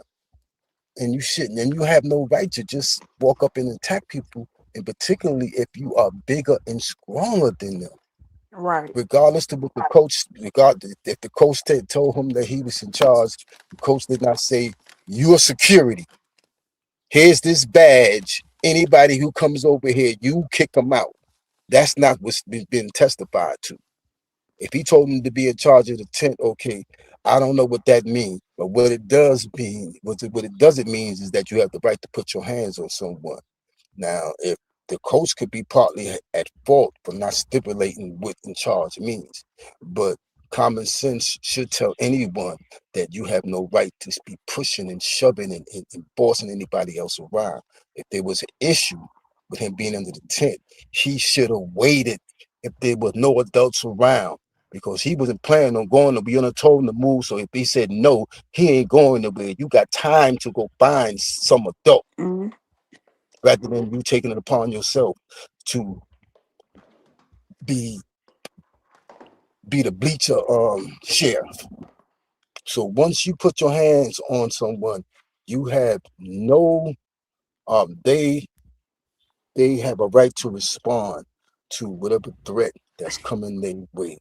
And you can't tell someone how to respond if they feel their life is in jeopardy by a bigger person. Because I know right now, and thank y'all for listening, if someone as big as Shaq comes to me and just wants to fight and push on me, okay, even though I'm a man and I have fought people before, this is somebody who I might not have any wins with because of the size differential and their athletic ability. But I just don't want them to do anything that they want to me, so I'm going to try to even the odds, me personally. If you that big and you don't have enough sense to pick on somebody your own size, then I'm going to do whatever it takes to defend myself against you, because I do not want you around me. I don't want you touching me. There ain't no police around that I can call, or none of this stuff. My exact So I have to thoughts. defend myself. I There have a ain't no question, police. There to ain't no Mel. stuff. Mel, I have a question for you. Here's my question. Um, when it comes down to this whole situation, like, okay, all right, I just had the question. I just lost I lost it. Okay, so let's go to JC Talks real quick and see what she has to say, and then we'll come back to you. Hi, Mel. How are you? Hey, good Good. friend. It's How are good you? to see you. I'm so glad to see you down there covering that trial. So glad. It's good to have someone there that we know is going to be honest with us about what's actually going on in the actual courtroom. Um, I was able to actually spend some time with you at the Diddy trial, and it was a huge difference in what was actually going on in the courtroom, from what was going on outside of the courtroom and what was actually being shown on TV. So it was good to see someone there that we know is being honest with us. But the question I have is, when it comes to them charging him with just first degree murder and not having any other charges, to me, when I think of first degree, we got to have premeditation, correct?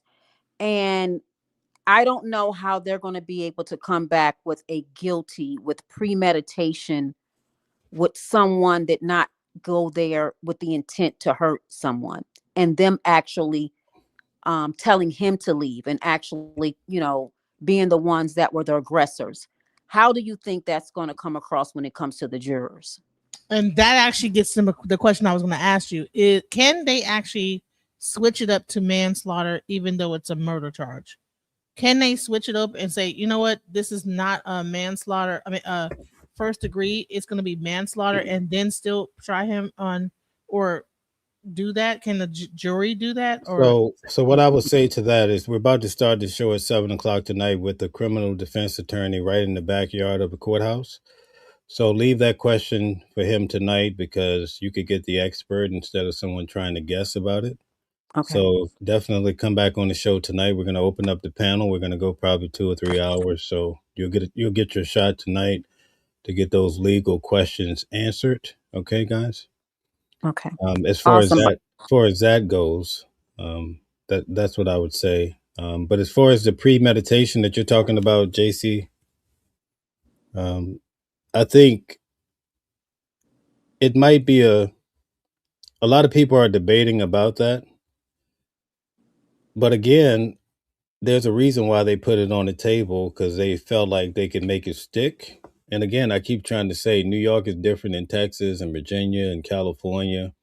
So apparently there's enough there for them to feel like they could possibly get it to stick. Right. So that's why I think Calvin should be the one to address that because he'll give us Mhm. the real deal insight. We have the I think professional coming on. I think a lot of times when they charge as well, they don't add the manslaughter and they don't add the second degree because they don't want to give the jury the option. They really don't want to give them the ability to to come back with a guilty charge at a lower charge.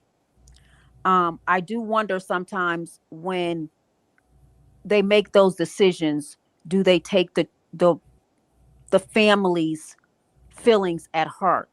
Because I know if I was Austin's parent, if I knew there was any chance that they might not come back with first degree, I would rather have the option of having a second degree or manslaughter on the table so my child could get some type of um, justice. I mean, if that's, if I was their parent. Now, that doesn't mean that I believe that it happened the way, but what I'm saying is that as a parent, I think I would rather have more charges on the table versus locking that jury into just first degree and then it come back with, because as a juror, to me, you have to find guilt of first degree with intent. Like, I would not be able to be on that jury even if I thought it was manslaughter. I would not be able to come back with a guilty on first degree because I felt bad for that parent. I just wouldn't be able to do it. Right. So let me put it to you this way. In regards to this particular case, and sorry I got sidetracked, we have to cut back on some of the people that are just spamming in the chat. So I just ask if you guys could just be respectful and take this really serious. It's not a place to just spam. But as far as the intent go, that's why I keep pushing my message to JC, because we saw what happened with Diddy trial, right? Yep. And because they overcharged him in a way, the jury didn't buy it. They lost everything except those 2 charges where the jury said, we'll give him something probably, right?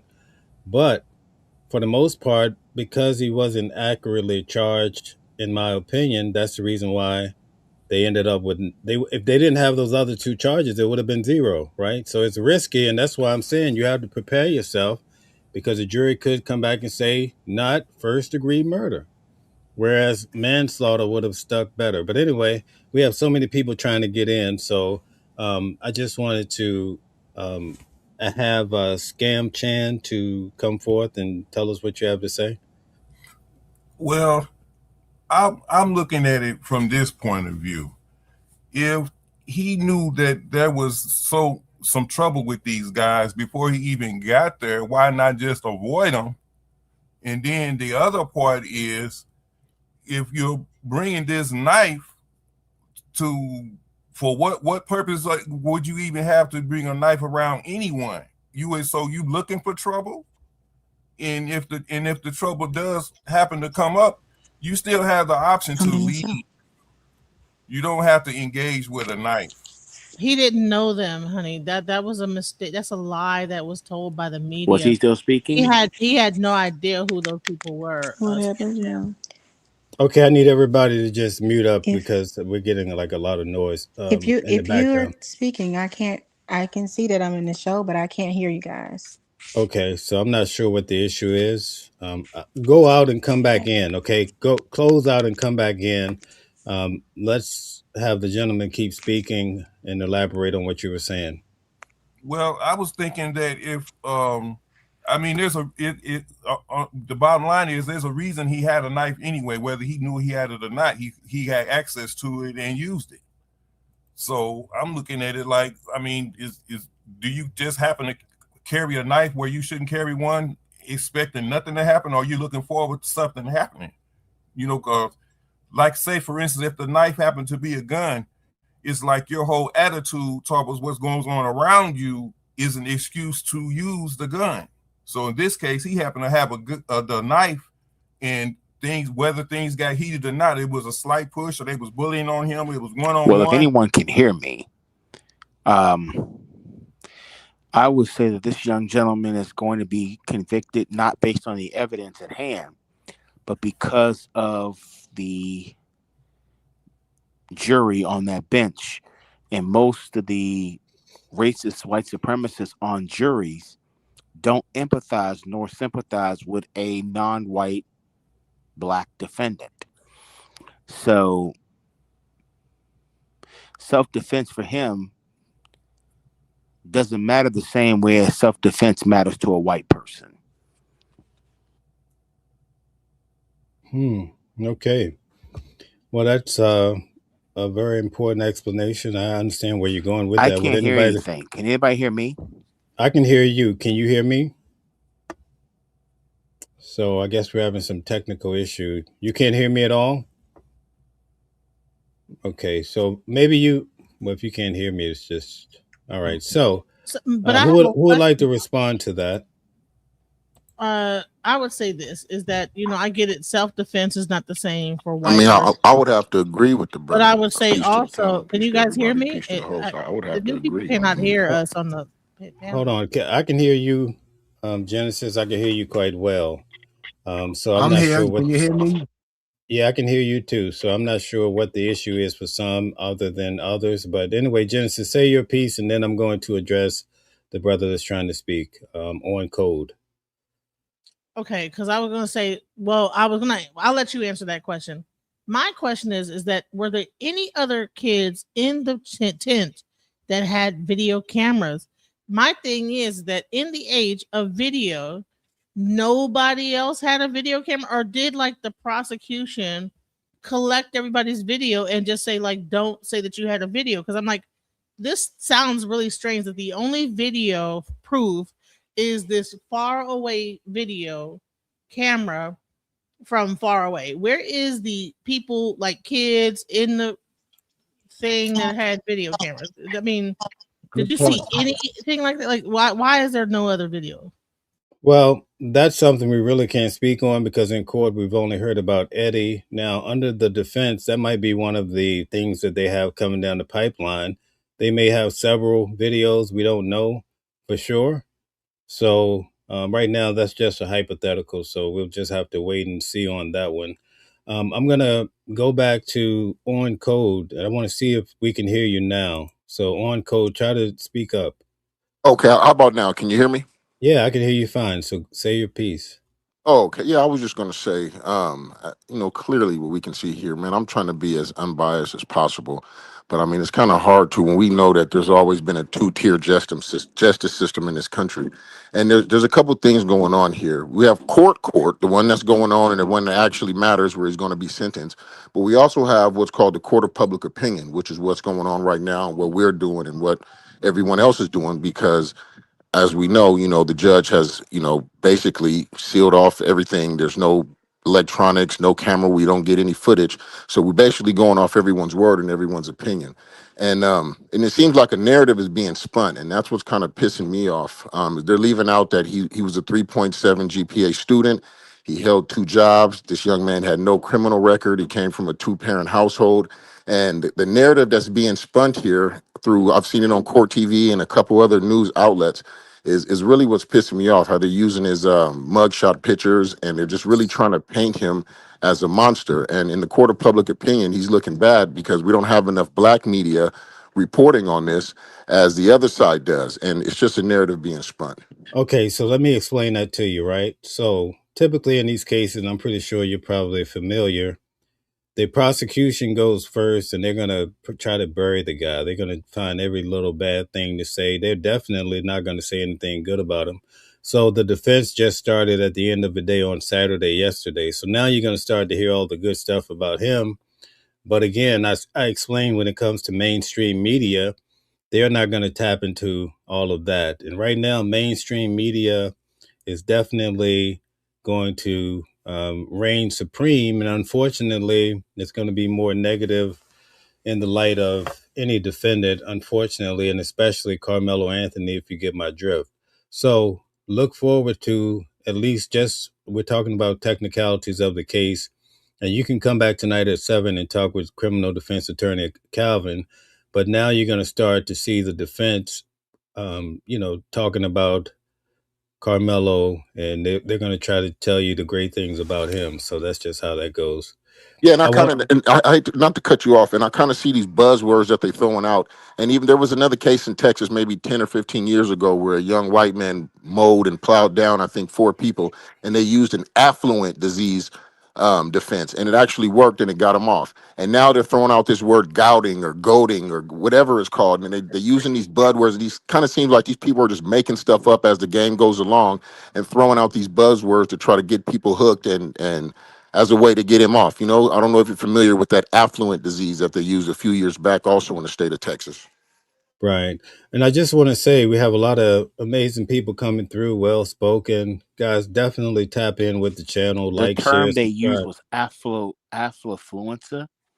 Affluenza. It's called affluenza.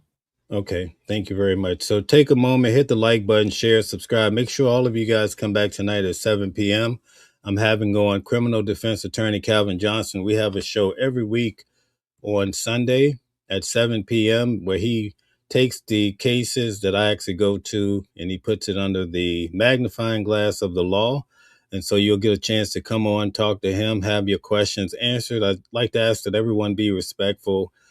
I see a lot of people are spamming in the comments. It shows a lack of respect. I get that people are not going to agree with everything because we cover some tough cases. And, you know, there's always going to be both sides of a story. Not everyone's going to be happy. But if you guys can take a moment and tap in, I just want to say thank you very much. I think we have up next a mother that I interviewed and I have her on. Remedy, she's coming up. I want you to just speak briefly about Karmelo, but then also tell us about your son.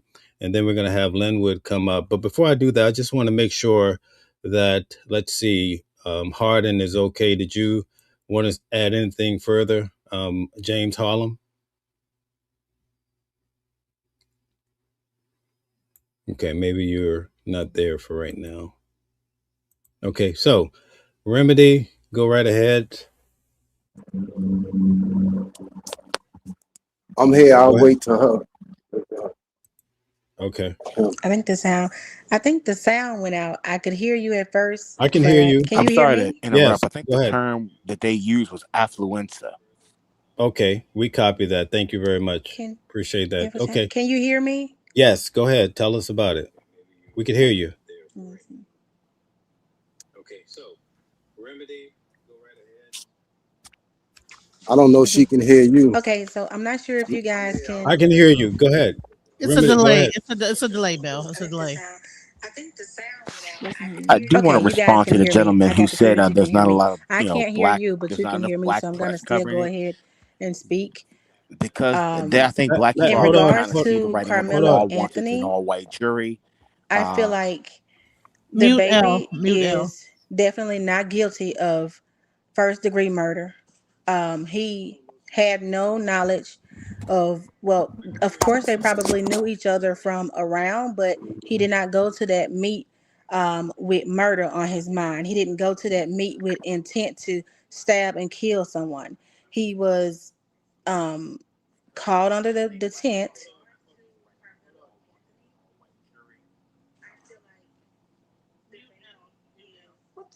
Is it?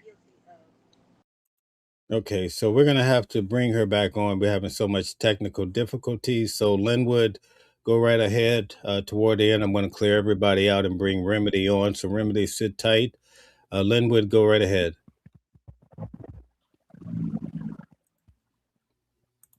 Linwood, are you there? James Harlem is still here, just in case. I think Okay. it's like a delay going on with certain people. All right, James Harden, you can go right ahead. Yes, again, and once again, thank you both for this broadcast. It's very important. I think this case is going to be precedent setting as far as will our children be allowed to defend themselves against white people who are aggressive and want to impose their will upon them. Everything points to the fact that Carmelo is innocent and he was just defending himself. How he defended himself might be questionable, but who can say how they will defend themselves against someone who's that much larger than them? You can't say you don't fear for your life because that would be a foolish thing to say. And if the knife was in his book bag, that means he had to go inside his book bag to get it. But he gave a warning saying, if you do anything to me again, it's going to be an issue. So that means that he did not intend it for anything to happen to Metcalf. He just wanted him to leave him alone. But Mr. Metcalf did not heed his warning. He wanted to exercise his will, whatever that was. And that's just not how we're supposed to be. This is not how we're supposed to act um, as citizens. And because he broke that social contract, he paid the ultimate price with his life. But he had all the opportunities to leave him alone. That's it. Okay. Okay. Here's a question: if someone, if you have a knife in your bag and someone is so called bullying you, and you say, "Well, watch if you well see what happens," and you reach in your bag and stab them, that's no longer that means that you anticipating them doing something to you, I and can't hear the then host. I'm not saying anything. Just sit tight. I'm the one talking. So this is where it's going to get really tricky. Okay, with this whole case. Okay, now if he would have never said nothing, like didn't say nothing, and just did it, one story. But if he says, "Well, listen, if you come at me, you know what I'm saying?" Then that means that he reached in his bag. He knew he had the knife in there, and then he gave him a warning. Said, if you come to do this XYZ, guess what's gonna go down, or whatever, or watch out, or whatever it was. So there is where in those whatever the real words he said is where the premeditation could lie, because if But that's he not had his hand in premeditation. the bag, well, no He premeditation. warned them. It's like a No, police saying, no, stop or I'll shoot. a warning is premeditation, though. Warning No, somebody no, is no. A no. warning. If I like That's. warn you of something, I listen. understand what you're saying. If I I tell understand what you, you're saying. I'm listen. If you come and if you touch me, I'm gonna do something, but I don't. You don't know what it is, right? And from what I heard is that Austin Metcalf says, "Man, we're in Frisco. Ain't no, you ain't gonna do nothing." And so I'm not sure. Was that true that he said we're in Frisco. We're not fixing to do nothing. That was Or testified. That was testified in court. right. So if he said, so he's not expecting that this guy has a knife in his bag. So he's like, yeah, man, you ain't gonna do nothing. Push, right? Okay, Boom, okay, but he stab. wasn't expecting So him to if do anything, Genesis. so, He wasn't, Anthony wasn't expecting him to do anything. hold on, listen. So it's a thing. So there was a word that was said, hey, touch me and see what happens, or whatever he might have really said. I'm not sure what the real words were. It's so many different words going out that he so called said. But then Austin said to him, man, we in Frisco. Ain't nothing gonna go down, man. Whatever. He's not So expecting because we're in Frisco. hold on 1 second. Hold on 1 second. Okay, okay. The best testimony so far is that came from Eddie when he testified the day after this happened. He said that Austin told Carmelo Anthony, who remained sitting down, he says, I'm going to remove your bitch ass out of here. And Carmelo Anthony says, okay, move my bitch ass in. So there's your answer. Go ahead. So it wasn't like I'm about to do this. So it was so it was never like you see what happens. It's I'm gonna move your bitch ass out of here, and then he says, well, move me out of here then. It was never see what happens. So see what happens never came out in the whole case, Mel. Never. Even if he said that, Genesis, he's giving But him hold on, fair no, warning. Something's no. going to See happen what? to No, you listen, because you're messing with me.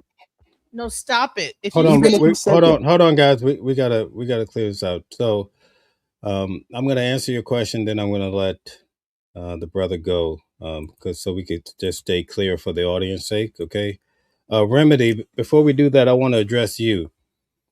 Close every device that you have around you, and make sure that on your browser, make sure that you're current. So refresh your browser, and that'll put you into live time with me. It's like you're lagging, so do that, and then I'm going to bring you up so we can get this done. All right.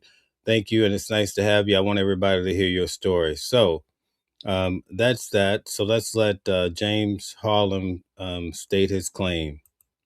And do me a favor, Mill. I mean, I love you so much. Could you please remove AI Hal out of the just take him out because I'm tired of it.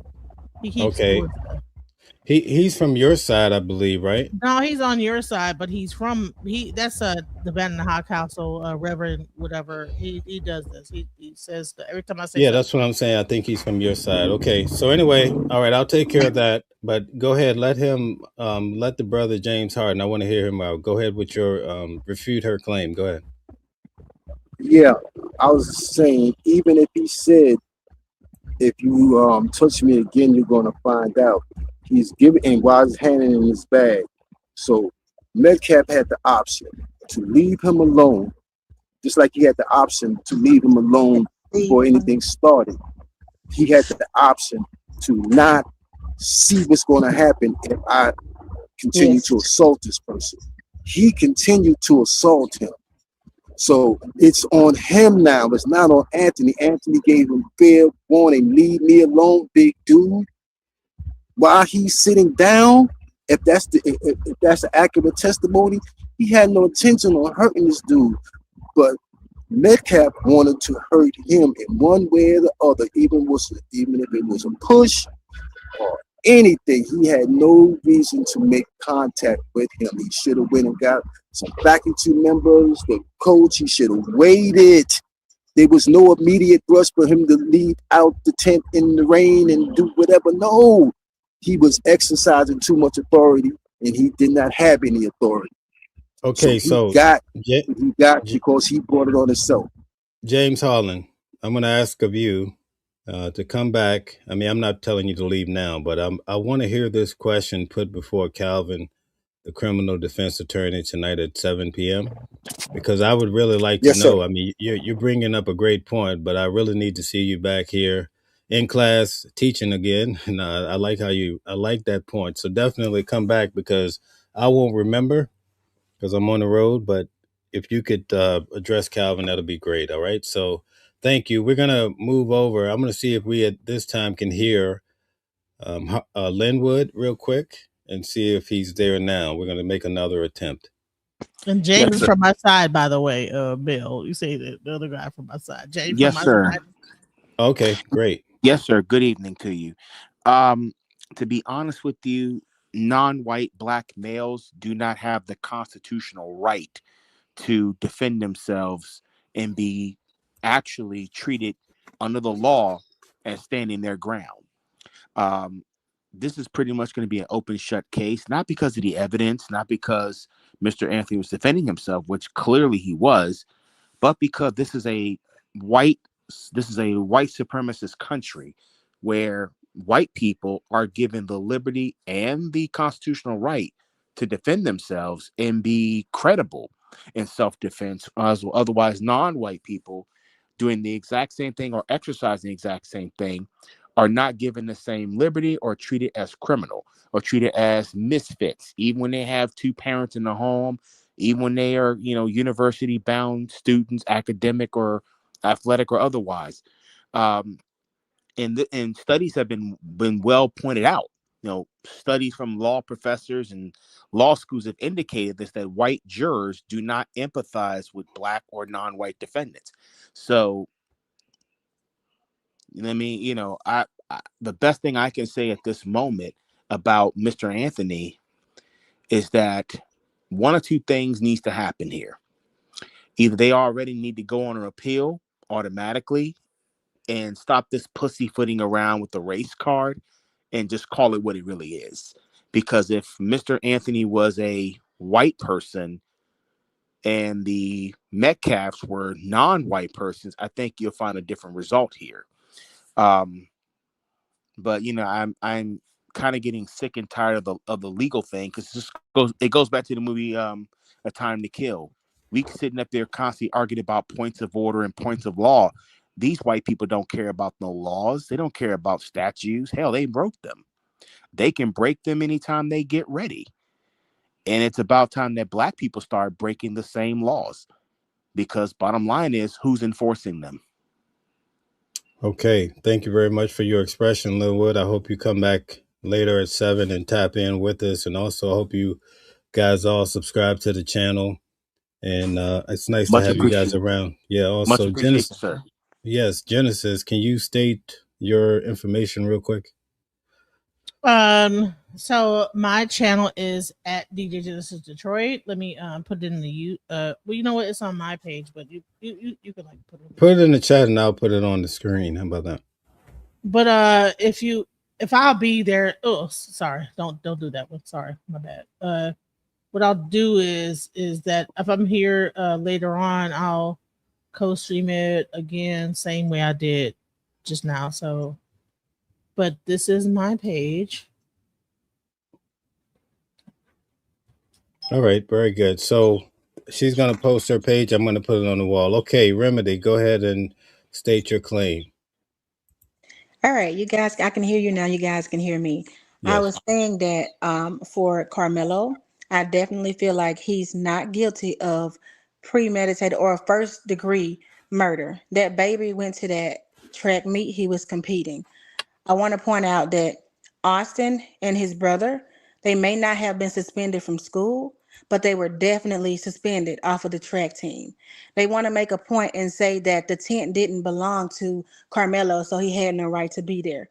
Well, technically, if they're not no longer a part of the team, the track team, it didn't belong to them either. I do understand that the coach asked them to step up and help. Maybe he wanted them to make a good impression, or what do I want to say? Uh, um, I don't know, make up for what they had previously done. They made a bad outlook for themselves, so he wanted them to regain, I guess, the confidence or whatever in their coach or their teammates. When he asked them to be leaders or step up, he didn't say, "I'm gonna appoint you security. You're going to be the bouncer." He didn't say, well, here's your badge and you're in charge of anything that goes on. If something goes on, you have all rights to do this. And that's not what he said. What they need to ask is, coach, even though you asked him to step up and be a leader, what context? In what context did you mean that? He probably meant stay around, encourage your teammates. If they feel like they're losing, if they feel like things are not going in our way, this is where you step in and pat them on the back. You encourage them to keep going, not give up. You tell them, hey, we're not on the team, but we're still fighting. You fight too. In that manner, I don't believe that the coach meant you put your hands on someone and physically remove them if there is a problem. And then I want to point this out too. These are seniors that we are speaking about. You go through school, they teach you context clues, hand in the bag, or don't touch me, leave me alone. You go through reading comprehension where you understand that no means no. No means no, or whatever it is, you understand. He's not hearing impaired. He did not have a disability. You heard him say no the first time. You heard him say no the second time. You heard him say no the fifth, the sixth, the seventh time. What you're doing, Austin, is you're harassing. That is a form of harassment. Even though you're saying that that child didn't belong there, you are now harassing him because you're continuously asking him something. He's telling you no. Okay. Even though you heard him say this several times, you decided, well, if you're not going to move, I'm going to move you myself. That's against the law. You cannot put your hand, you did not have the authority or the right to put your hands on this child. Furthermore, how was Karmelo to even know that the coach asked Austin to stand up? In his eyes, in his view, listen, this is a 17-year-old kid. Kids stand up against other kids all the time. We're parents. When our children try to tell the other one what to do, they say, "You're not the boss of me. You don't tell me what to do." I teach my kids, if the other one does something, don't you dare put your hands on. You come tell, I'm mama. I'm big dog. You come tell me. That's what should have happened. Austin should have never put his hands on Karmelo. Even if he wouldn't move, you heard him say it several times. And then some people say, well, Karmelo was asked 15 times to move. Why did you feel like he had to listen to him? I don't care how many times he asked him. You heard him say no 14 times ago. What was the law that said he had to listen to him? But you decided to put your hands on him and move, and nobody is saying that the child deserved to lose his life. sometimes we pay the price for the things that we do. Now, speaking back to what the other person said too, they wouldn't have known that he had that knife in his bag if they hadn't approached him. That's true. Listen, I'm an adult. I one time took a weapon into the IRS building because I forgot that it was in my purse. Okay. This is my first time going to the building, and the man had to tell me. He said, "Baby, come here, listen to me." Cause listen, no, I was confused. I was like, "What did I do? What did I do?" It was in my purse. I forgot it was there. But I'm saying mistakes happen, and it's not like it was a house weapon, like any of you said. It was a simple tool that can be, picked up in the store or bought in the store. Um, they say that Carmelo had ample time to walk away if he felt like he was being threatened. Well, when Austin asked him 3 times or 4 times or 5 times or 7 times or 10 times, and he kept saying no, he too had the option to walk away and go get the coach or whoever he needed to get this child removed out of the tent if he felt like that they were all in danger in some type of way, or he shouldn't have been there. Their belongings were in danger. We have an imposter here. He shouldn't be here, and he needs to be removed. We don't want him here. There is protocol for that. Also, I want to speak on the coaches. If you are trying to run an event and you are short staffed, you don't have the security, you don't have the manpower, they have protocol for you to, not for you to designate a student to be in charge of other students, because that's not going to end well. It doesn't work with our kids. It's not going to work well with students either in school, especially people who don't know each other. Carmelo he wasn't very familiar with this child, but all he knew is, you're not going to push me around. Same way we feel. There are many of us here, many black people that feel like, I'm tired of being pushed around. You're not going to push me around. You're not going to tell me what to do. And the bottom line is, the bigger picture, the biggest picture, he was not legally authorized to remove that child. I don't care what the coach told him. He was not legally authorized to put his hands on that child to make him do something that he didn't want to do. A lot of Right. people. So, so let me ask you this question, right? I want to ask everybody. James Harlem just left. I was hoping to get him in on this, but it's okay. If you're still there, James, you could just hop back on. All right. So let's just look at this really, really seriously. I'm not sure. I'm getting some feedback here. Somebody needs. Hold I on. think Linwood is trying to speak, but you can't hear him. No, I'm not speaking. Linwood. I'm Okay. not speaking. So anyway, here we go. Let me ask this question real quick. The guy was not supposed to. Carmelo Anthony was not supposed to have a knife at school. Give me your best 1 minute argument as to why he's going to be able to get around that in this case. Genesis, you can go first. First of all, it wasn't at school. Okay, Hold it hold was on, a hold on. And I'm the very one that's been saying that. I'm tired. So he had it at a school event. For the record, thanks for catching that. So he had a knife at a school event. Okay, so how would you explain yourself out of that situation as the first main point of this case that he would have to get around? Let's see.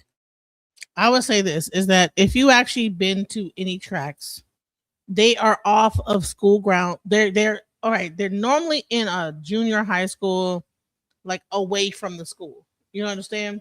So for the most part, like they are a individualistic thing that is held like in a certain area, right? There's no signage saying you cannot bring this into the thing, even though people know what the rules are. Hold on. Let's stop. Let me correct you. So they showed us evidence in court. There was a sign up saying no alcohol, no drugs, no weapons. So if you want to reset, go ahead. Oh, so at the because I went to the Mesquite High School track to see, but Okay, so it wasn't Mesquite. It was down first in of all, it Texas. So actually so so says so anyway, in this case, they've shown evidence that there was signage, and also the coach said they signed a waiver or what have you, saying that they won't bring weapons to school. So take that into consideration and argue why he was okay to have a knife at school. Let's go. can't argue it. If it said that and they signed a waiver, he shouldn't have had it there. So that's Okay, can you make any argument for Carmelo Anthony to not receive any time? Go. To not to, I think he should get some time, not like life in prison. Not, I believe that he should get manslaughter. I don't think it's I believe it's murder. He did kill somebody. I think maybe second degree. I don't think it's first degree. He probably should receive some time, but not zero time. So that's probably where I might like be. If you're saying zero time, because the fact that he did, according to the law, break the law by having that knife and then using that in that situation. I don't know. I believe that he probably would No, get a no, little no, second. no, no. So you're on the stand, right? And you have Mhm. to argue for his life. Give me the best minute. I want everybody give me your best argument as to why he should be given a pass for having a knife at school.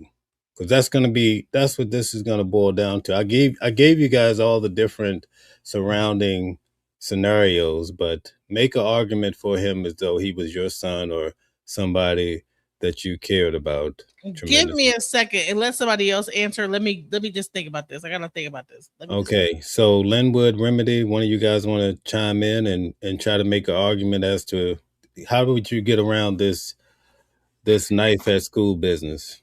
You don't.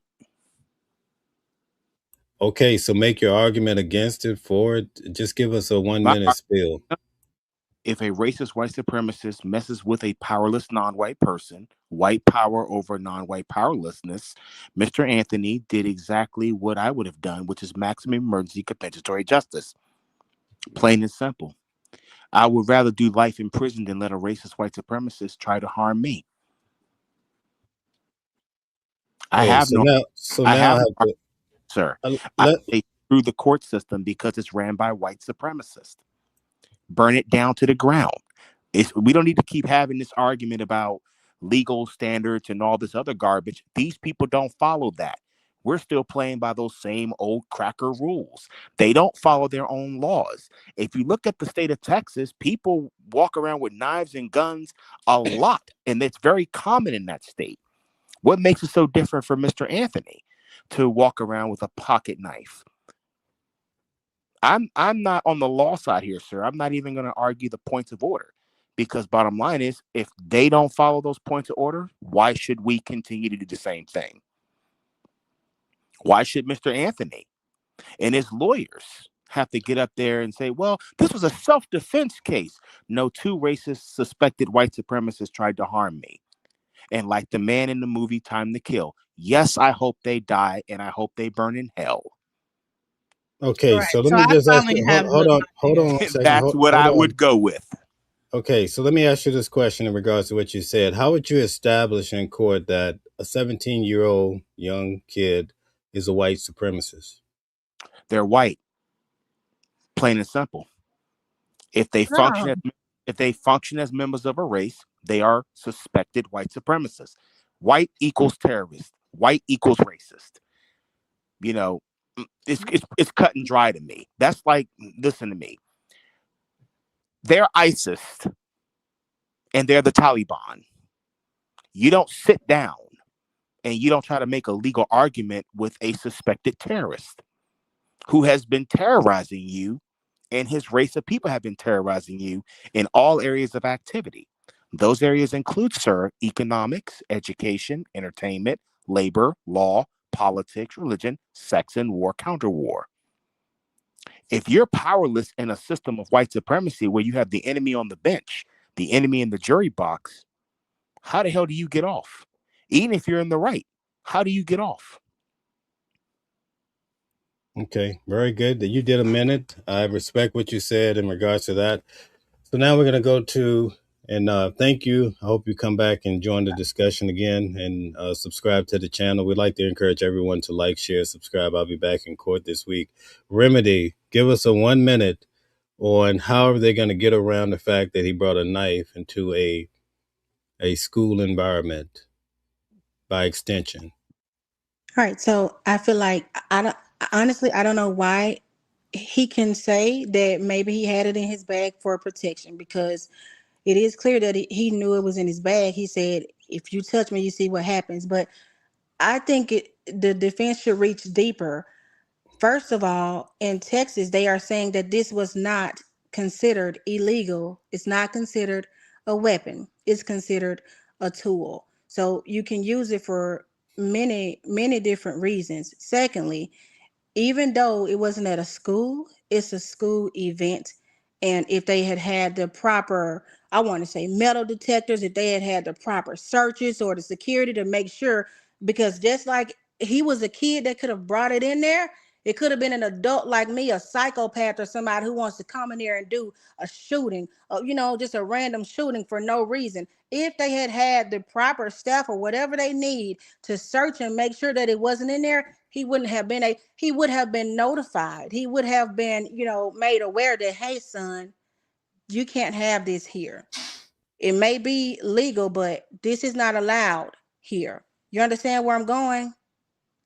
It's legal to carry it in Texas, and I don't blame the baby for carrying it on him. He's small.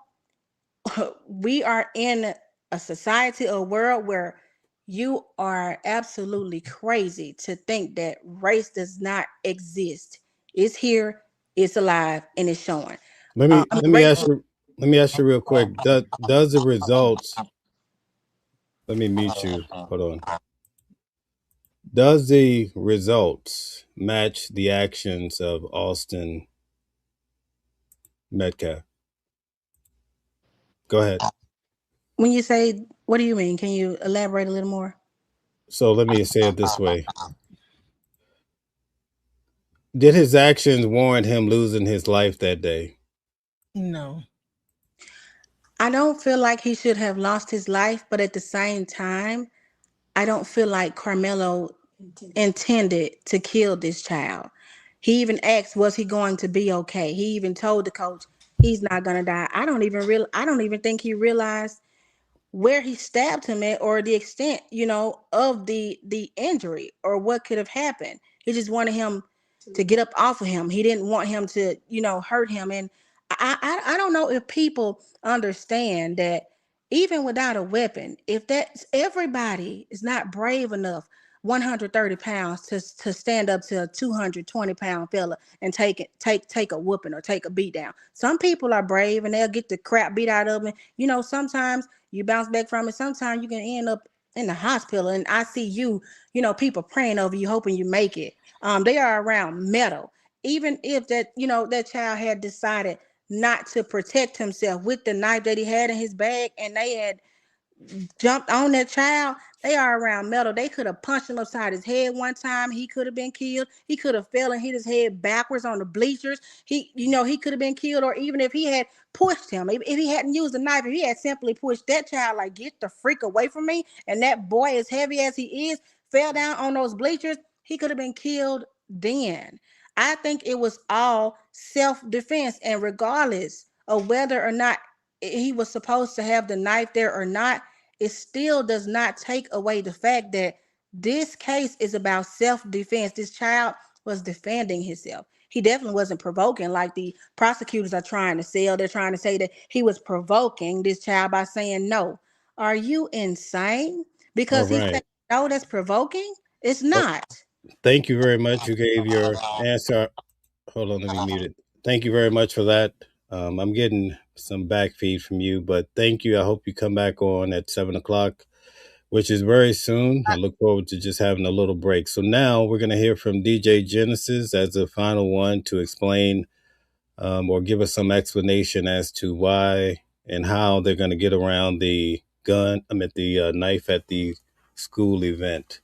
So, all right. So I have some time to think about it. And so what I believe, the only way that they can prove self-defense is if they can prove that it happened in a split second, a quick thing that happened, maybe even that Austin's forward momentum that it wasn't necessarily like that Carmelo stabbed him, but his forward momentum while pushing him caused the knife to go into his chest. I believe that might be a thing that the defense might use to say that by Austin pushing Carmelo, He was moving forward. Karmelo had the knife, pulled it out, and mistakenly stabbed Austin.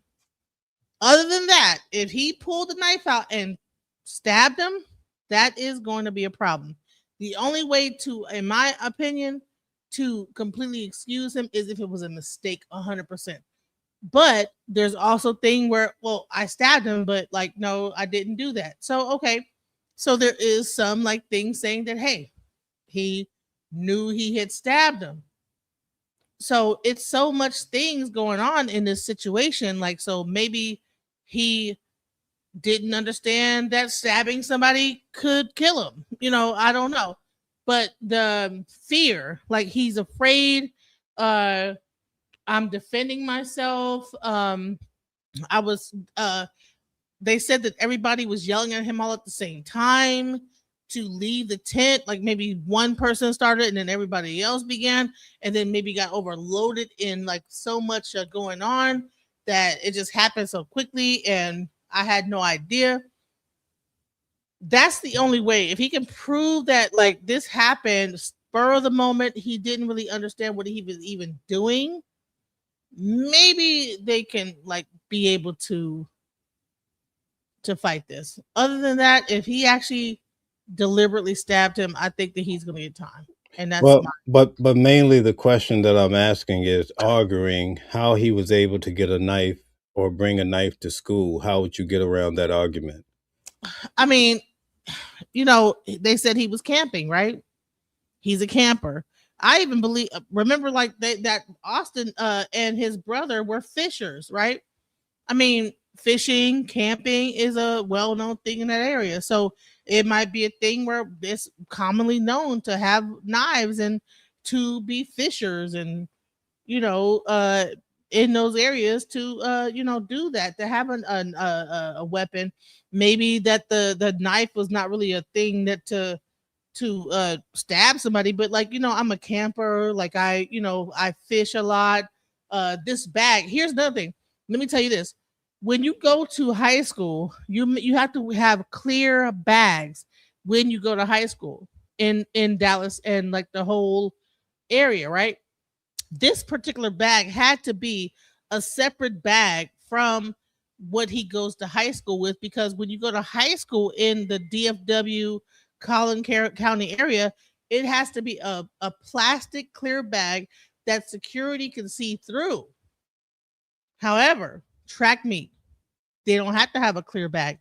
This could have been a bag that he used for hiking, and doing other things. So he probably could have had that knife in that particular bag, grabbed that bag for his track meet, and he just happened to have that knife in there. But in his school bag, you know what? Clear bag, no knife. So maybe they could like say, hey, this is my camping bag, but I brought for track and field, but this is my normal bag I bring to school. Clear bag, plastic, you can see through it. There's no weapon.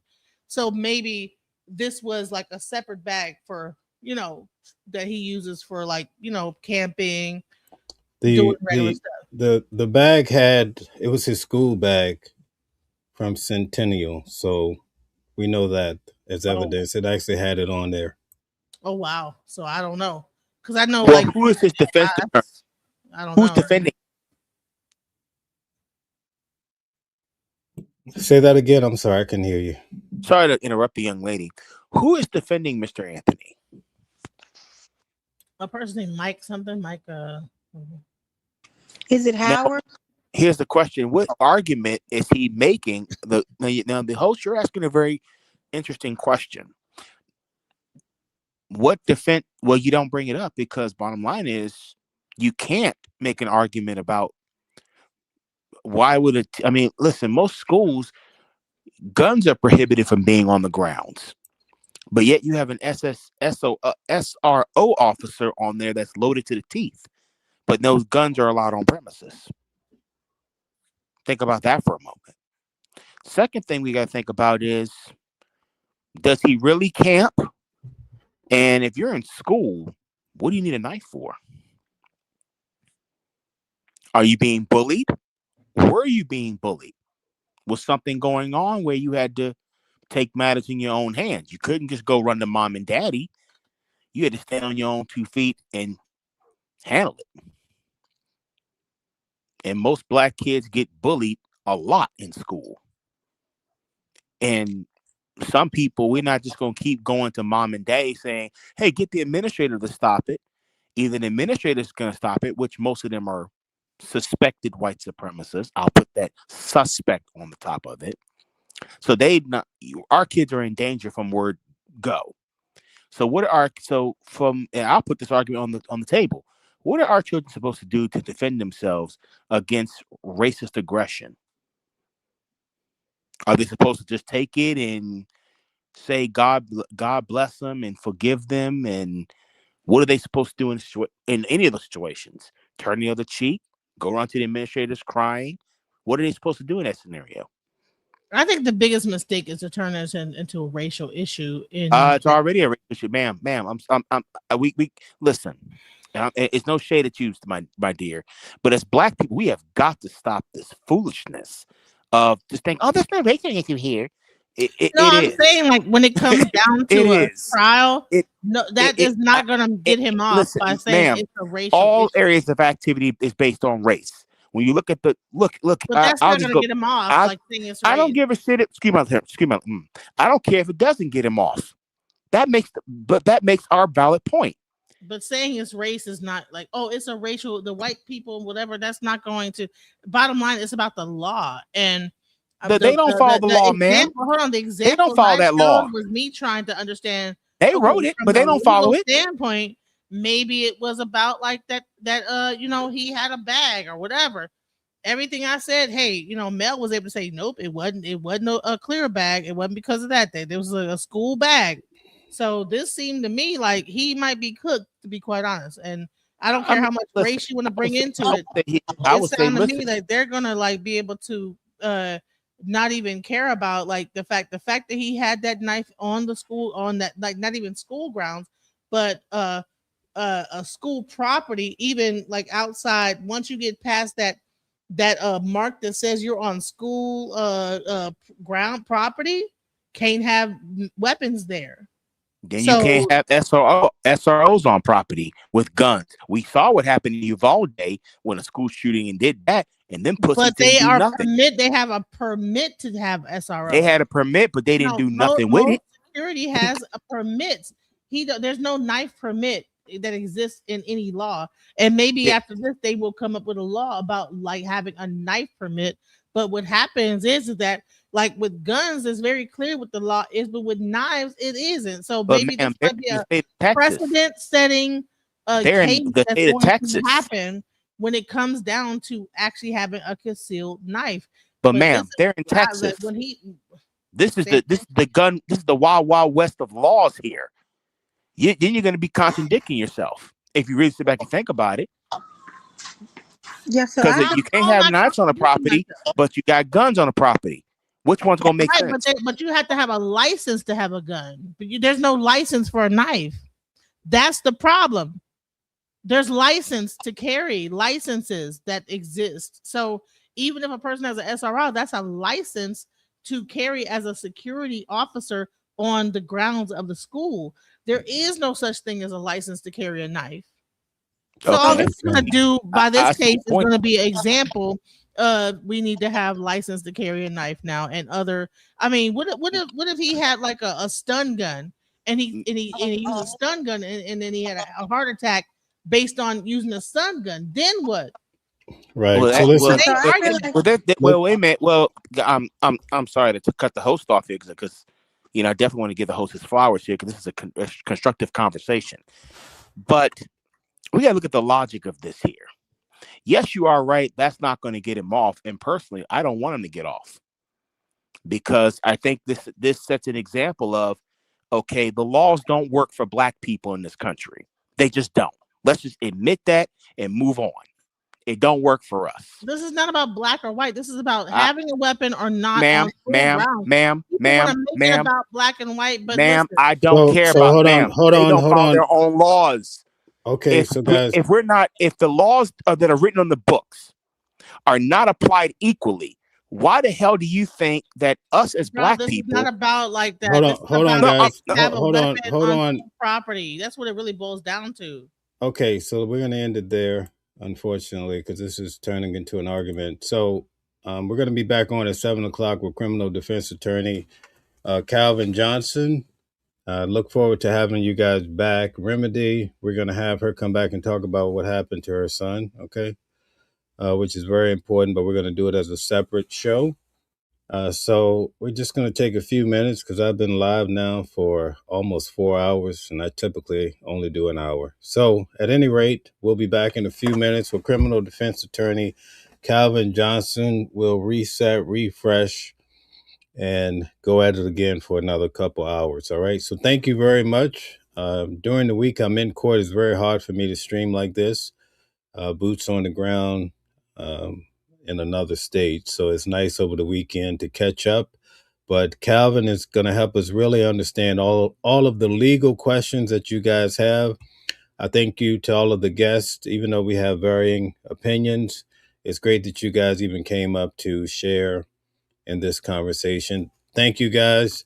We'll be back in about 20 something odd minutes. We'll see you then. Thank you.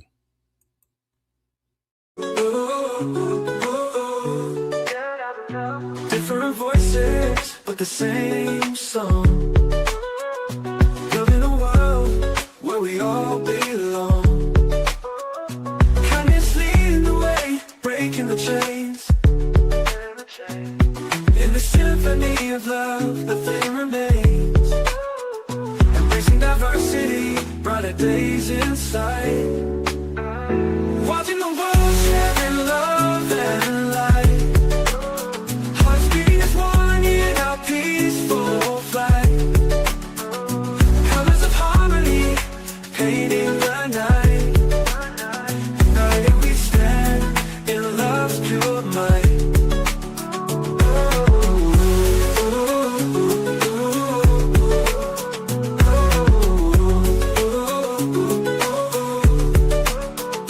Watching the world sharing love and light.